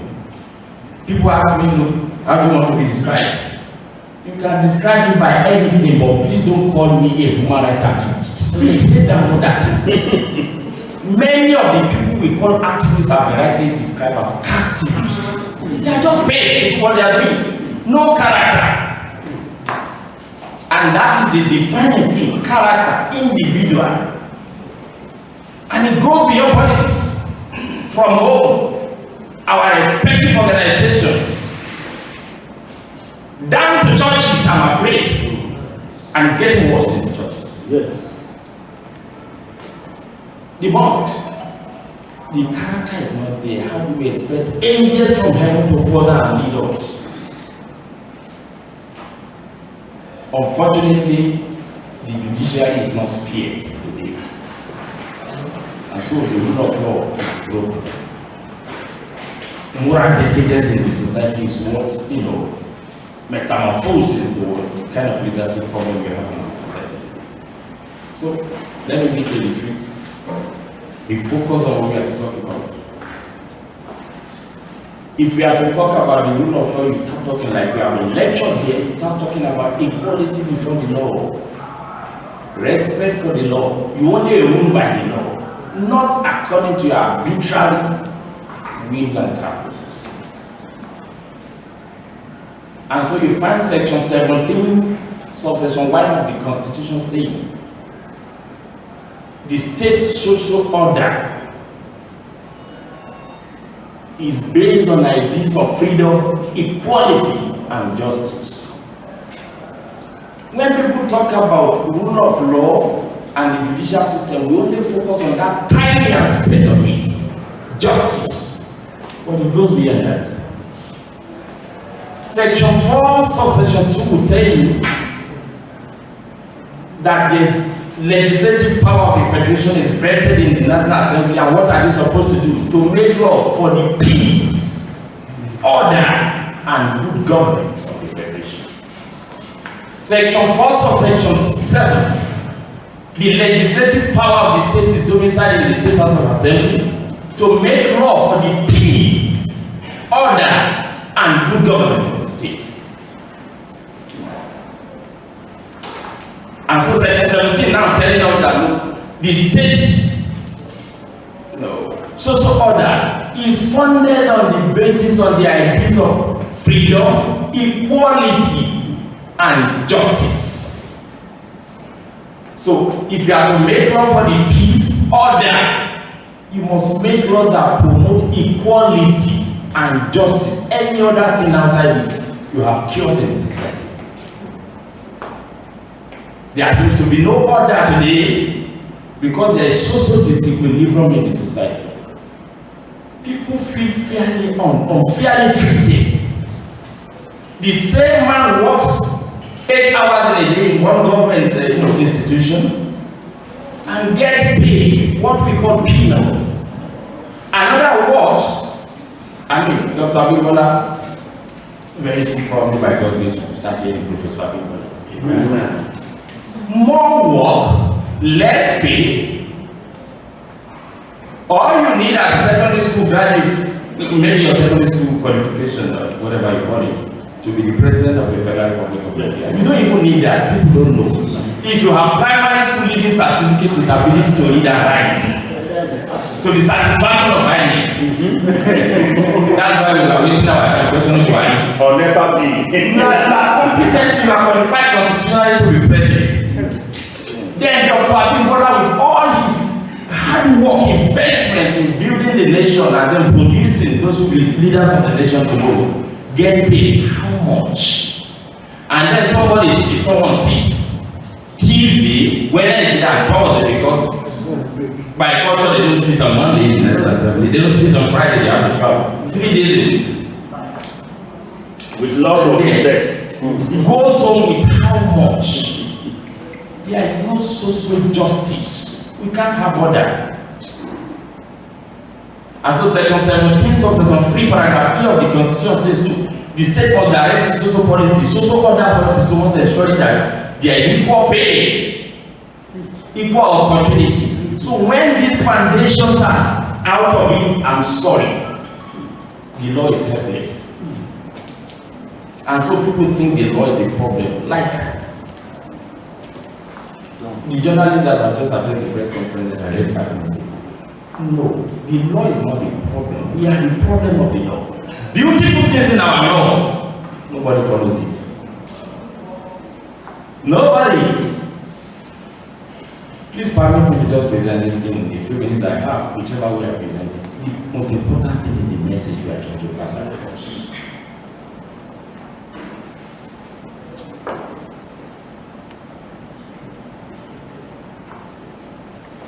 Everything is in our law to ensure transparency and accountability, to hold leaders accountable to the people. The problem is not there. Before you get into office, you declare your assets and abilities with the Code of Conduct Tribunal. I don't know why they say we cannot access it at the level of the Code of Conduct Tribunal. But we now found something that was, no, maybe by mistake put in the Constitution now. Section 192 subsection 2 of the Constitution. It was the latest amendment, 2023 amendment. Okay? Before our legislatures screen approve our commissioner nominees now, they should ensure that they present evidence of their declaration of asset and ability. It's a name thing. We got it. Since I cannot access it at the Code of Conduct Tribunal, and the constitutional seat that my representative should declare his asset and abilities. Okay, let me approve my representative. Give it to me. The law setting up the Code of Conduct, we will say, look, I cannot access it there. But the Constitution is supreme. Any other provision of the law contrary to the provision of the Constitution is inconsistent and then must be nullified to the extent of inconsistency. Give it to me. Deliberately we went to court. We wanted to expand jurisprudence, focusing on one thing, transparency and accountability in governance. Because we believe the greatest problem we have as a nation is corruption and abuse of office, and it's not limited to politicians at every level. Yes. Go to private associations, they are not accountable. Many churches are not accountable, and that's why they are not growing. Go to the road, National Union of Road Transport Workers, you see oppression. This is the chairman's priority. No accountability. If we, as a people, we have developed a culture that we are not accountable in anything, and so we expect leaders to fall from heaven. It cannot happen. So I believe, and that is the basis of my own agitation in everything I do, that look, every one of us is in a leadership position one way or the other, and all we need to do to have a better society is to preach what we do and to do what we preach, and then export it, and then begin to find leadership product, the process, the done, talk about. You identify people with, and then it's a struggle, it takes you time. Then you put these people there. But start at a mini level. I don't want to personalize this discussion, but we had a judge that granted our love. That was one of the cases before the court. The State House of Assembly said, no, this information is personal information. What is personal? You are my servant, like Dr. Lagwa said. I sent you somewhere, and then you took the delivery of something on my behalf, and you are telling me I cannot access the information you have. That is not the law. If there's any security information here, I'm not asking you for the BVA of the community. What did they declare as assets? Then we know the Commissioner for Finance. Can we just have a breakdown of what we release to the local governments? She kept quiet, and I was very happy. Because the law is that if after 7 days we are not given the information we are deemed to have been denied, then we are put in court based on the Freedom of Information Act, which is also very limited in it. Yes, like Dr. No, the people already said. But we had a fearless judge that delivered 2 landmark judgments in the 2 cases on the 11th of September. Clinically, they settled the oath and compelling them within 7 days to supply the information. What happened after that? We had an Attorney General and Commissioner for Justice, a senior advocate of Nigeria, who had been speaking on every platform before he came into government about the rule of law, about transparency and accountability, leading what he called an appeal. So that's not a problem. Before I started, I looked at everything. I think the Pastor Larry knows a bit about warfare. I've listened to him as my pastor. I have looked at option A that will happen, what they do, what will do, what will bring out. I have the power today as a private citizen to initiate criminal prosecution, not just against the Commissioner for Finance, but against the Attorney General of the state, who is a senior advocate of Nigeria, because he has no immunity for any violation of the law that I detect, including suspected misappropriation of public funds. So all the options are here. That is just my own contribution. By law, INEC is expected to publish the audited account of political parties, detailing what every human being, dead or alive, contributed to party financing for election purpose. And 6 months after every general election, you are supposed to publish it to the whole world. How did you get? Who funded you? The laws are beautiful. The law is not a problem. We don't follow the law. And nobody asks questions. Like Don said, nobody wants to swim against the tide. Oh, I'm looking for a senior advocate of Nigerian title, and these are the people that will recommend me later, and I'm fighting them. No. So the first thing I did is that I told everybody, I'm not applying for any sensitive position, not because I'm not qualified. It's all humanity, I'm more qualified than others. Title, no. So when the organizer of this program asks, how do you want to be described? I never avoided that. The Law Student Society of Adekunle University wrote me a letter on 14th August 2019, I think. Oh, title request to confer investiture of Law Student Society of Standing Legal Practitioner of the Year. And I thanked them, and I replied. In my reply, I have vowed never to take any title, never to take any award, never to take any investiture, but to contribute maximally the best I can as a citizen for the betterment of it. So, never will you ever hear that I'm contesting for the senior advocate. But whatever impact any senior advocate will make, I will make it as a citizen. It takes individual decision and courage like that. Like Dr. Don said, for us to have the kind of society we want. We are talking of the rule of law. There is no rule of law. But it's not going to happen unless we enforce the rule of law. There seems to be this mutual friendship between law and politics. Because I don't know which one is older. Whether law is the one that is the product of politics, or politics is the product of law. I don't know which one is older. But the truth is that politicians, of course, are always ahead, making laws to suit their own. And then law is supposed to regulate politics. And so when politicians also feel, look, we don't want to play by the rule, they start looking for how to manipulate the legal process, including the judiciary. Unfortunately, today, the judiciary is the victim. Just because we have only very, very few that have the courage to don't talk about, to stand up for truth. But unless and until we are individually willing to stand up for that truth, nothing will change. The law is there, but the rulers won't play the rules by the law. They won't go by the law. So how do you have the rule of law? Then you now remember that sovereignty belongs to the people. Section 14, subsection 2, paragraph 8, from whom government, through this constitution, derive all their authorities and power, like John said. So if sovereignty belongs to the people must take their destiny to their own hand. We must be prepared to hold them accountable. And so that is where law and the media have common heritage. By virtue of the provision of section 22 of the Constitution, it is the duty of the mass media to hold the government accountable to the people. How many of them? The reason why some of them cannot do it. We must have this life of commitment to everything we are doing as a calling. You are in the media is a calling.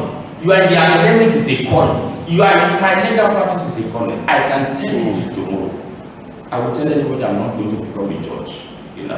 Senior advocate. 9 of my classmates have obtained senior advocate. We know how we are operating in the university. And they all deserve it. I have total respect for the SAMs. Anybody who is a SAM, they are doing. This is not a formal lecture. We are just talking. We need to get this right in this country. I don't even call them by name again, including all my the landless, not by mistake, but I say, Matthew. Well, calling them by the law. But Sam, what if you ask 95% of those who are planning to be senior advocate why they want to? It gives them access to bigger beliefs. Nothing more. Nothing more. Just for your pocket. And so, where does that end? Do I like big things? I do. And I'm not a poor guy. All sense of humility. A stone throw from here is the office we are building. Along this started from we have 2-story building, we have a penthouse. It should compete with any law firm. I was privileged to drive down here in Lagos 460G. I'm not a poor. So it's not that you are radicalized by public sectors, So what happens is we cultivate leadership culture. Everybody is a leader in his own right. Then when we make the rules and abide by the rules, we follow the rules we have created in our individual enterprises, in private businesses, it becomes part of our culture. Then we begin to export this culture, and then we begin to incubate leaders from this process. That is the only way we can change the process. We will never have the process of an from heaven. And like I always say, please, whatever we preach, let us do it. I often say something. One of my greatest Bible verses, the one that gave me delight, is Acts chapter 1 verse 5. It talks about and the things which Jesus began both to do and to preach. He was preaching what he was doing. He was doing what he was preaching. If we all live by that, that's what we need. Courage to do what is right. Because courage to do what? Courage to stand for what is right. No matter the consequences. I came here, there was a time I came before a judge. And then he had a lot of about me, and they just became totally hostile. I never knew, and I knew he was going to destroy the case of my client because of unknown personal knowledge. Who is that lawyer who talks like that? And then when I left, I knew there was a problem. How do I do? Oh, okay, is this the same judge who I saying has a scandal, certificate scandal? Oh, that's fine. And I wrote, sorry, my lord. It has become something like a common whisper in the marketplaces that we can't pretend we don't know now. But I understand your lordship has not addressed this issue. It has been the news for some time. Can you please address us all of this? And if you don't have any explanation, please leave within 7 days. To cut the long story short, because I have less than 3 weeks. See, left unceremonious. That is the courage of one tiny man standing before a judge. So, and we have taken up powers that be. And I have nothing. I just look at it. What is your defense? Nothing except God. You go to my office, just pick the key. I'm telling you the secret. It's in front under the footmat. Nothing. Enter. No special seat for anybody. Nothing locked anywhere. There will be something is given. The same thing about my house. It takes courage to do what is right. but we practice what we preach. I want accountability and transparency and so voluntarily as a private citizen for the past 13 years I've been publishing my daily income, January 1 to December 31, including gift of the charge card. I'm not forced to do so, but you go online and find it. So when I'm fighting anybody about transparency and accountability in governance, I'm just doing what I love and I flow naturally in it. I want better welfare for the people. Sometimes I wake up not 5,000 naira in my account, in my pocket, but I must ensure my workers get the best. I'm not going to mention it here, but no senior advocate in this state pay what I pay. My paralegals. No senior advocate and it can only be more. It's a huge sacrifice. Whatever we preach, we do. Whatever we do, let us preach. That is the only way we can develop or, rescue the nation. We possess the character we are supposed to be known for as a people. Develop the leadership culture we want as a people. Today, this emphasis, because that is the thing, everybody has talked one to less than 1 minute. The desperation of politicians is not the desperation to serve. It's totally desperate. To overturn their treaty. And the reason is, as I say, well, we have corrupt judges. There's corruption in the judiciary. As a lawyer, we are supposed to, judges cannot speak in public, no judge will really come to this kind of function to speak. We are supposed to be the one defending the judges, the rule of law, and then, But we will be hypocritical to say that there is no corruption in the judiciary. From Adama Mukhtar, the former Chief Justice of Nigeria, down to Noge, down to Tanko. You remember this country when the 14 Supreme Court justices and the former Chief Justice of Nigeria holds Tanko and openly alleged mismanagement of resources of the Supreme Court. So that's direct indictment. We've never had that before. We judges of the Supreme Court will come out, and leak their own memo to one of their own. Look, we cannot justify the money we are having if we are still living in this condition. So, if all the former Chief Justice of Nigeria that we have had in this entire, including Kegre, who is now there, makes or made and claimed to have made the fight against corruption their priority, then it will be critical made to state and say there is no corruption in the judiciary. There is corruption in the judiciary. And I think one of the major challenges or causes of corruption in the judiciary in recent years is electioneering. A judge has 20 more years to spend on the bench. He earns 1.3, 1.4 million plus all the allowances. Well, thank God, Mr. President, truly National Assembly recently increased the salary of judges. We have judges on about 3 million naira, and the Chief Justice of Nigeria is now with the allowance to earn about 4.5 million naira a month.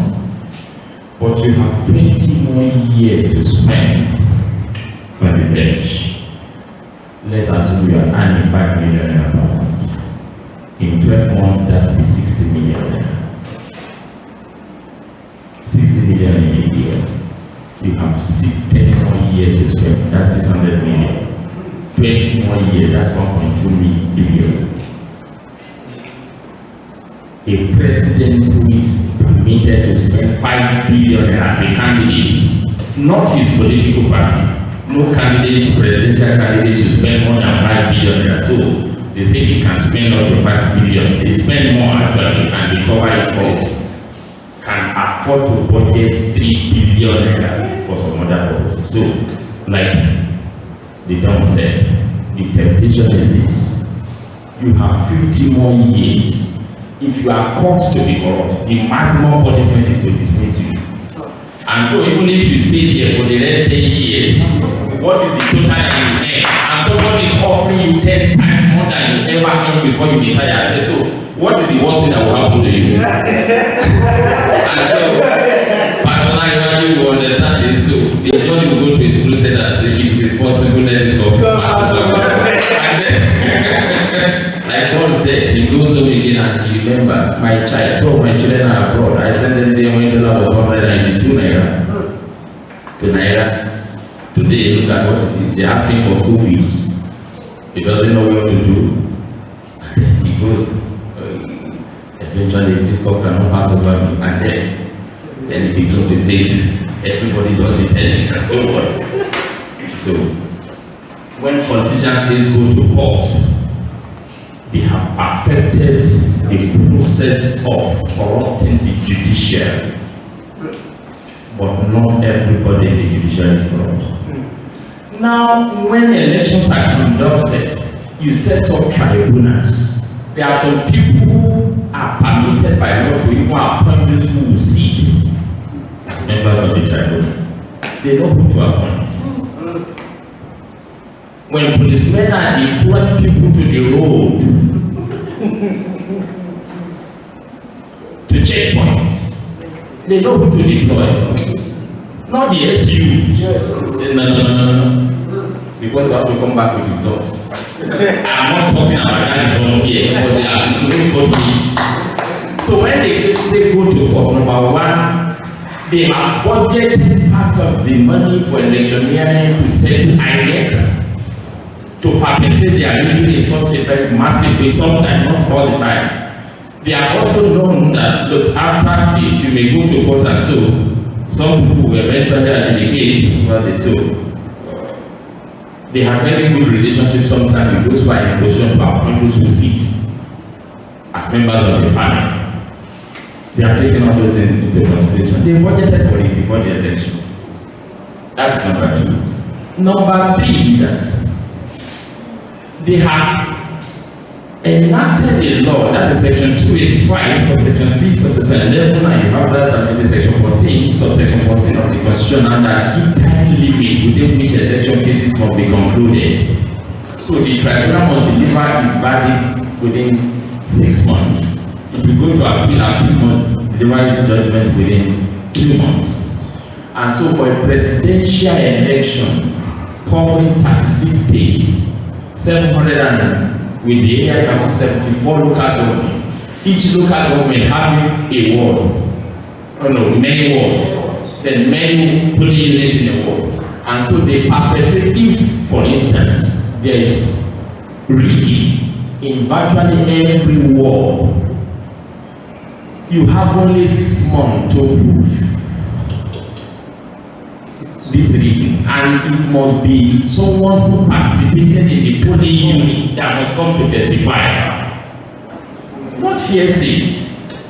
So for you to prove rigging in 700 polling units, you must bring 700 witnesses from 700 polling units who are not relying on hearsay. I participated in this. And how many polling units? They will tell you the statistics all across the country in 6 months. Don't forget that it's not only one petition you have. You probably have 10 political parties filing an election petition. It is practically impossible to meet the evidential burden. Except you want to say that the manipulation of votes is at the level of collation. Look at what came from the ward. Oh, 6 polling units makes this ward. Look at the result from the polling units. If you put it doesn't tally with what was declared at what level, except you want to do that. And then you begin to go to look at this ward in this local government, ward related, the figure does not tally. Then local government by local government, it is nearly impossible to have the evidential body. So when they say go to court, it has been so, and then there's another provision in the law. The judges are given the power to declare the election valid if they are convinced that there is substantial compliance. That is to say, they will take an election that cannot be 100% perfect. Nowhere in the world, and we go to America, no, not even American election is perfect. So there is substantial compliance. Yes, there are some pieces of evidence that suggest fraud and rigging, but overall, I'm convinced that it has no effect on the overall results. So substantial compliance with the judge's wide discretion to say yes, in spite of this and this and this and that you are proving, is not enough to invalidate the election. So wide discretion, planned attempt to compromise the judiciary, impossibility of meeting the evidential burden. Those are the reasons that make the politician government to say go to court. That is not the reason. If it is local government level, it is easier.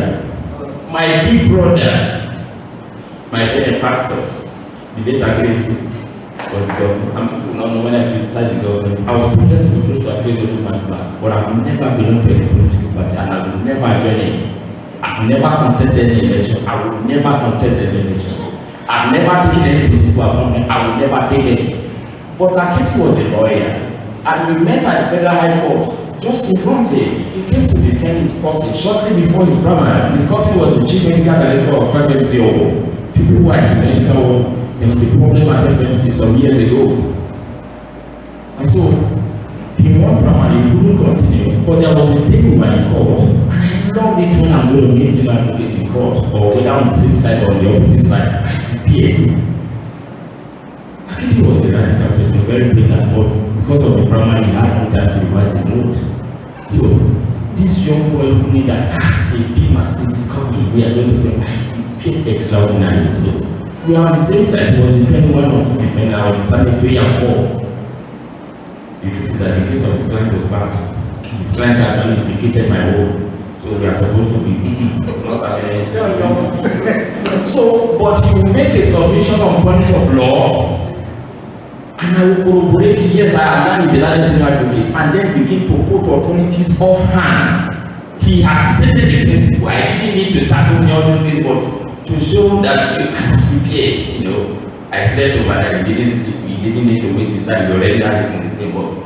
Extra preparation. That extra preparation almost overshadowed the senior advocate, and he almost felt embarrassed. He didn't show it. But when he discovered he could continue after winning the election, primary, he told his brother, "One for that young boy, tell him to continue." That was the only way I knew. Never knew before that. So, but when he came to government, he still wanted to look. I trust this guy, let him continue. And he had a few things. The problem we had, sorry for the digression, but the problem we had was that whoever worked with Aketi knew that Aketi told people outside was stingy.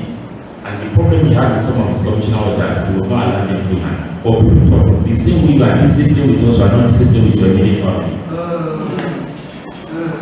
So he still had implicit trust in this guy. This guy can help us handle this and this, that, and then people around you say, bring this bill and say thank you.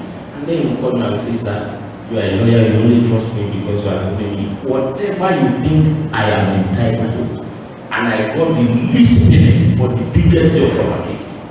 People didn't know, but it wasn't money. Let's leave that. Now, what we are saying is that I was also courageous enough to confront his administration and take up cases against him more than any other lawyer in the state. One of it was Ibaraki. Was one local government election. That's why I was going to prove him electorally. That's why I digressed. He had special interest in one particular candidate from his party, APC, and that party was not popular, but was one. So they were to conduct election, they knew this guy was going to lose. And it was even a runoff. The ADC candidate was more acceptable to the community because they felt somebody was imposing somebody on them, someone on them that they didn't like. So they never the election. There was no election. They just went on there and announced. And so they came to us. I took it against my own friend in government. And I said, we have to go to election tribunal. We have 14 days to fight. As at the 12th day, they are not constituted the tribunal. We kept right. I said, I look at you no more than that, so you won't be a lawbreaker. It was constituted eventually. Sorry, I'm going around. We are talking about the reason why politicians say go to war, because they know it is nearly impossible. So, on the 12th day, the tribunal was conducted. Fortunately for us, we had been prepared because we knew the month. So, we filed on the 13th day. That will not be caught by this statute ban within 5-14 days. So, we went before the tribunal, headed by Justice Kolawole, Diakonawo, assisted by one magistrate, Nelson, and then Fatai Adiboye. The story is that there was no election anyway. They tried to, they were so careless documenting their papers. The result had been not tally. signatures that are not the signatures of people that we identify. So it was very easy because it was a local government in one war. We proved clinically, and got the local government tribunal to nullify that election, the ADC election. Because it was so small area, from each polling unit were able to establish. If it was a governorship election, you have to establish from each polling unit in the whole state, it would be impossible. You know what they did? They appealed to the High Court. Honorable Justice Adekunle, a very fair judge, good judge, nullified the whole thing, so we won. Under the law, that is the last bus stop for local government election. But you know what they did? They knew the Court of Appeal was not, you don't go to Court of Appeal for local government election, but they appealed to the Court of Appeal. On the ground that as long as there is a pending appeal, you cannot remove the person. Can you see a piece of power now? So when they say go to court, they now went to the Court of Appeal. At least the Court of Appeal will determine before you can now say it's okay, our candidates will leave. And they now call my client. Leo, you know what I'm talking about, our own Leo, our own in-house analyst. And then the winner, please, why are we fighting? Please let us be sharing our salary, my salary. And then, really, and it's okay, they left behind and say, it's okay. They agreed, I didn't know as a lawyer, I was doing that. My guy will tell when you see things coming up by the Court of Appeal, I didn't know that they are going to be the election of the Court of Appeal. I told him not to put a date. Is it not my date? So both parties. And then, how did I get to know this later? Fight broke out between the two of them after the explanation. He finished his tenure and left. That is the man who was legally installed. But the severance allowance that they were to share, he didn't share to my life. So fight broke up. He now came to me that since his tenure has ended, all the salary collected, can't you go to ICPC? I said, that is true. I said, we'll file another suit. But the guy, when we file another suit to compare it to return the salary he collected illegally, he now go for another lawyer who happened to be a lawyer that failed under me and his own chamber. He wanted to show me. That's my opinion. Not knowing that the legally installed guy was recording on their telephone conversation. Where my own client was saying, she know you're going to have 5 days, you will charge a bar. I'm talking of the guarantee.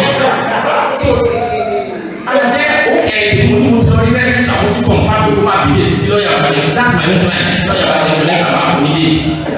The Court of Appeal ensured that 2 years after the tenure had ended, no days. I didn't know my client had collected money. And they were sharing the salary instead of this guy. He knew that other things that were coming. And then I now went later, when my own people now documented all these 14, and I was listening to each of them, I was sweating. Really? So the person I was working for, who was coming, oh yeah, I was not money now go behind and tell them that don't put a date. That is corruption. The registrar had compromised. But the politician had called my hand behind me, what do you need? Why are you fighting? Is it not money? Let us be sharing the salary. Why politicians can be so confident until you go to court. So they know how to manipulate the process. A witness who is coming to testify the afternoon after he says like we have, they are created to one corner. What do you need? What is your problem? From there you don't go home. You know you are looking for him in the afternoon. You don't make it on the day to go and testify. So when they say go to court, they have perfected the process.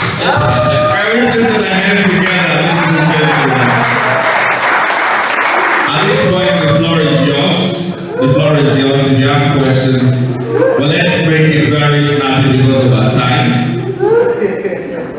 If you have questions, to the mic. Thank you very much. First of all, let me comment. Nobody has commented from the floor.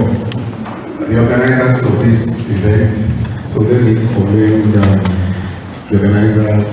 Christopher, thank you for hosting this. Henry, knowing from way back, I almost did not come because of some of these things we are discussing here. The 3 exit routes to my place, I explained it back, and then it rained overnight. So I almost did not come. So I took the shortest one, which is the worst one anyway. The one behind this SID that finally got here. So, but it's worth the while. Thank you very much to all our speakers. I think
kind of to get involved because they can be very, very diabolical in Nigerian politics.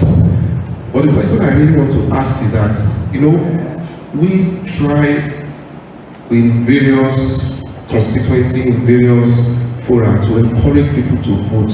On air, like on Crest FM, you get to hear them saying people should go and register, and when it is time for election, please go out and vote. And quite a number of people, probably more than half, they will begin to tell you that there is no point voting because the result has already been written, and then, this kind of thing that Barrister Mudamori has told us, when they do whatever manipulation, magic that they do at the end of the day, and then they say go to court because they know what is eventually going to come out. And there's some of these mistakes we told you before. As a matter of fact, I see on my Facebook where we predict what the Supreme Court will say, that we already know what is going to come out of that particular judgment. So on the basis of this, how do you still encourage people to go and vote? What is the point? Why should I go and vote?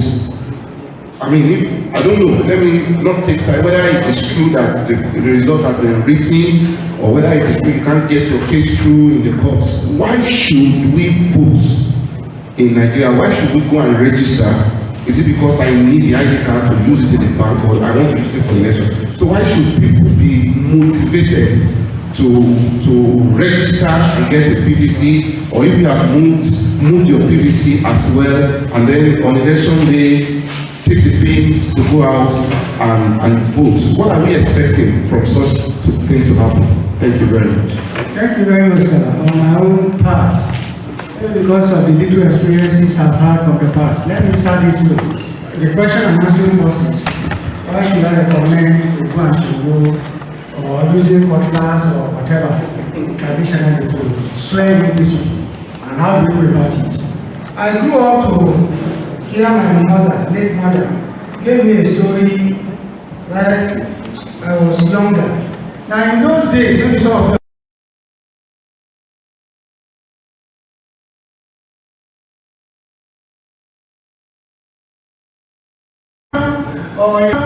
or a particular leaf around, the owner is not there. You pick the right one, drop the right money. Today, you put the food there, you put 2, 4, 5 people there, they will forcefully carry the food away. All these politics and whatever we're talking about, they are imported things for us.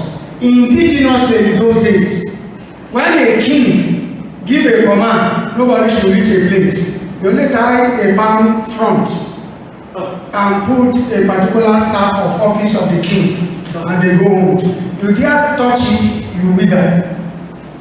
Those, I believe, if you don't believe, those are the things that happened in the past. But currently, I heard of a story, I think last year, that 4 obas in Nigeria were stopped by either kidnappers or whatever. 1 or 2 of them were killed, another one ran away. In those days, the real obas, you don't meet one, you only stand and command, which force was he using? Now, I'm saying let's go back to our origin.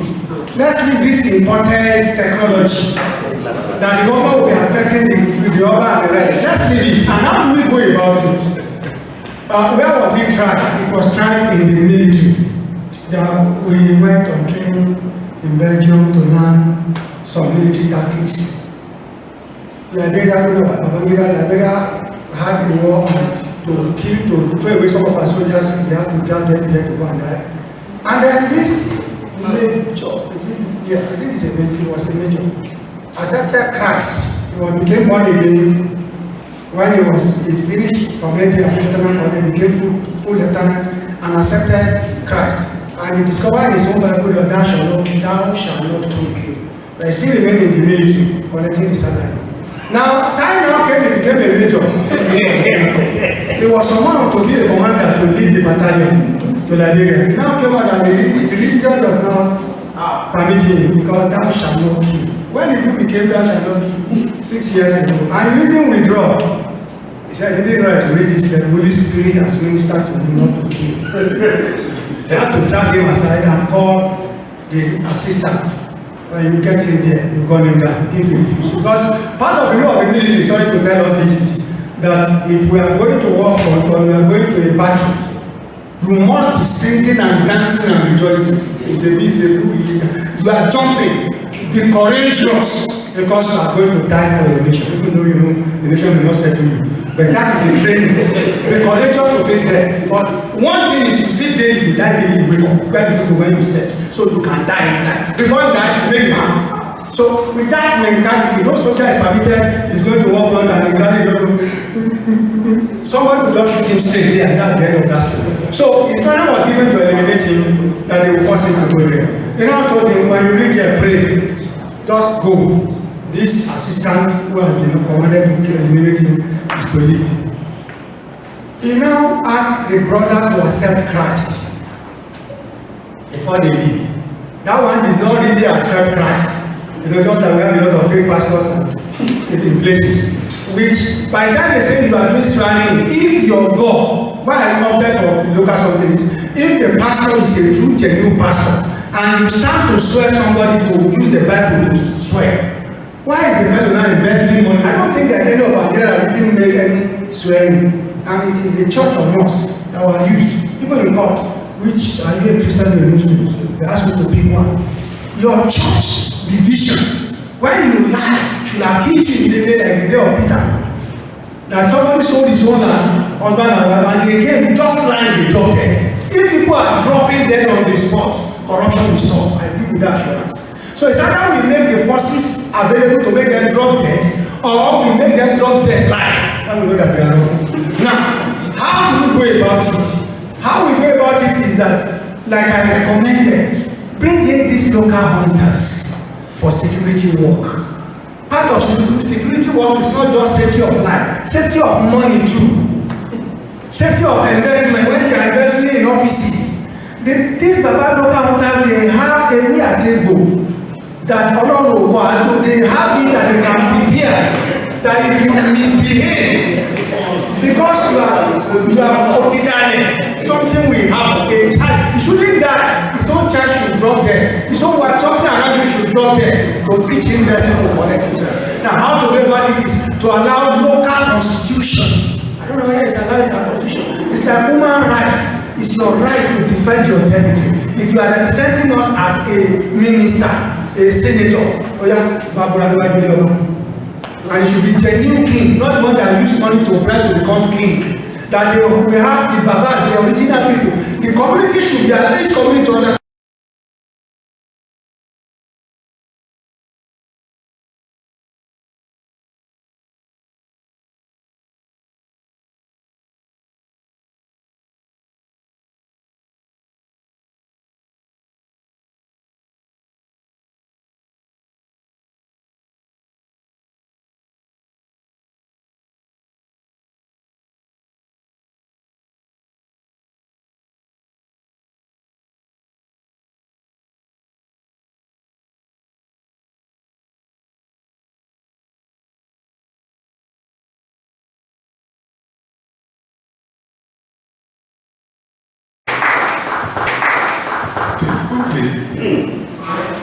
Quickly, on the reason why you should encourage people to participate even when consistent results have shown that maybe what they voted is not, what they ordered is not what they thought at the end of the day. So we will continue to emphasize areas where the will of people has actually triumphed. And I'm going to cite an example of what happened in 2023 in Lagos. Nobody could have thought that in the presidential election that Ashwaja Tinubu will lose Lagos. This has brought to fore the place of people in democracy. We may continue to cover, but if overwhelmingly people stand for what they believe in and not allow the suggestions of politicians to make them believe that elections are written. See, there are 5 major strategies to win election. Just 5 major strategies. And one of them, okay, I'm going to start with an example. To pay media houses to cover rally, for example, live rally is extremely very expensive. Further study has shown that rallies don't win election because majority of the people you see in rally A are the ones you see in rally B. But when you gather people together, you are working on the mind of those that are watching. They will not say, only win election. It is not vote, it is the mindset of the people. So what politicians do at every point in time is to create an illusion for the people to believe that their votes don't count, so that people don't populate the process. So forum like this is just to encourage us to say that at the end of the day, if people in the barracks, for example, did not stand, everything will just announce election and that will end it. And we are not saying that this will happen overnight. For instance, in the Young Progressive Party, where I am presently, what we did is to look at it and say, in the last election, we got about 12 seats.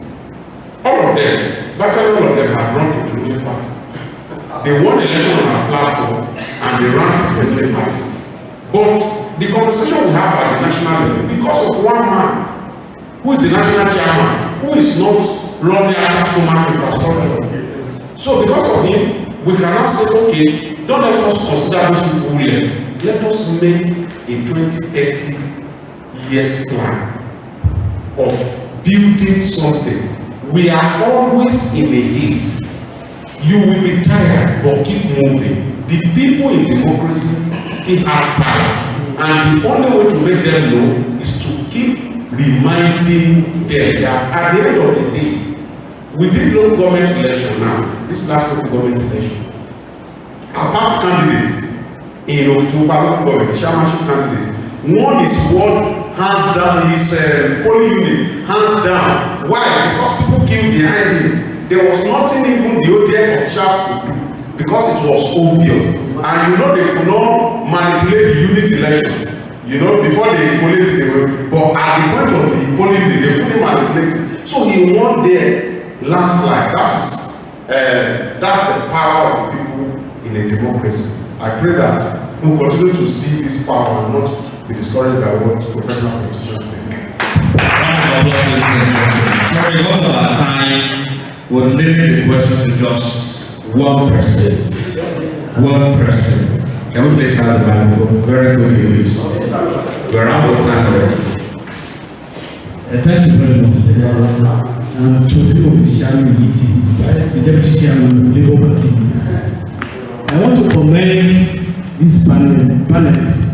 They are very intelligent, very true. They are not having personalities. People that speak to you. Please let us clap for them. And what I want to say is this. You see, in the Nigerian context, the poverty level there is too high. There is no way for now we can eradicate money politics. Because where all your rights are trampled on, where you don't have rights, you don't have privileges, your children goes to school, you pay from kindergarten to the highest level. We are in America, in Britain, in America, every citizen gets $500 per month for food. The only thing you cannot buy any other thing except provision and food with it. But in Nigeria, we don't have any rights. So if we discuss, our discussion are very correct and thorough. But our situation, the situational factor in Nigeria is very problematic, and that is exactly what we are facing. The Labour Party that my chairman mentioned in Lagos State, it was because of ethnicity. The Igbos, when you say an Igbo man, he believes much in himself and his people and his ideology. It's not like that in Yoruba. You know, we see one thorough couple, we just explain to the leader. That was why in most places that we won, it was the Labour team was because of this ethnicity something one, because the Igbos they stand by their people, unlike we Yorubas. That's one of the major problems. But I know Nigeria will come to a situation where things will be alright. And this for our children. When I was in my first degree, I had with 54. That was in the early 80s. I went to London first with 451 naira. When I got to Amsterdam, I followed somebody. The person locked me in a room. I never knew you not put on AC. I put it on. I was about melting. When danger. That was it. When danger. When danger came, I had to come out with it. So let us continue to pray that God will help us in Nigeria. This type of how I really enjoyed this or something. Yes, convocation, you are really tried and you are really shown that you are practical men, you are men that you should rely on. Look at the barrister, look at how he spoke. I was amazed when he said, even in the whole of Ondo State, no other, whether he said, paid workers more than his chamber. Let us start from it like that. Look at this young man, the chairman. This is look at my good friend. These are people who want to like it, but would they allow them to take the money? That is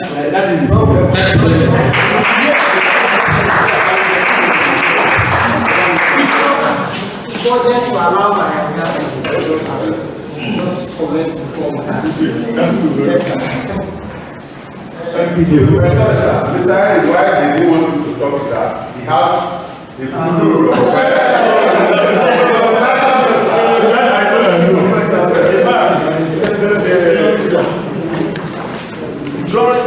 Since I was born, let's say since I joined government service, before my retirement, and during my service here, and after retirement, I attended 49 workshop seminars, something like Bishop.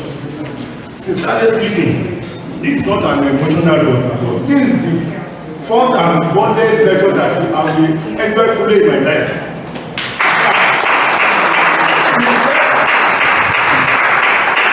The set of people that are brought here to come and address us, in fact, they are so bold and they are so straightforward. The second speaker, when he was talking the other time, he talked of corruption.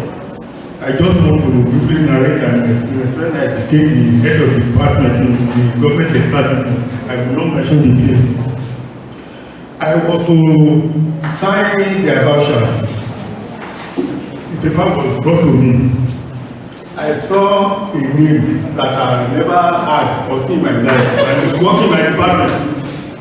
I now told the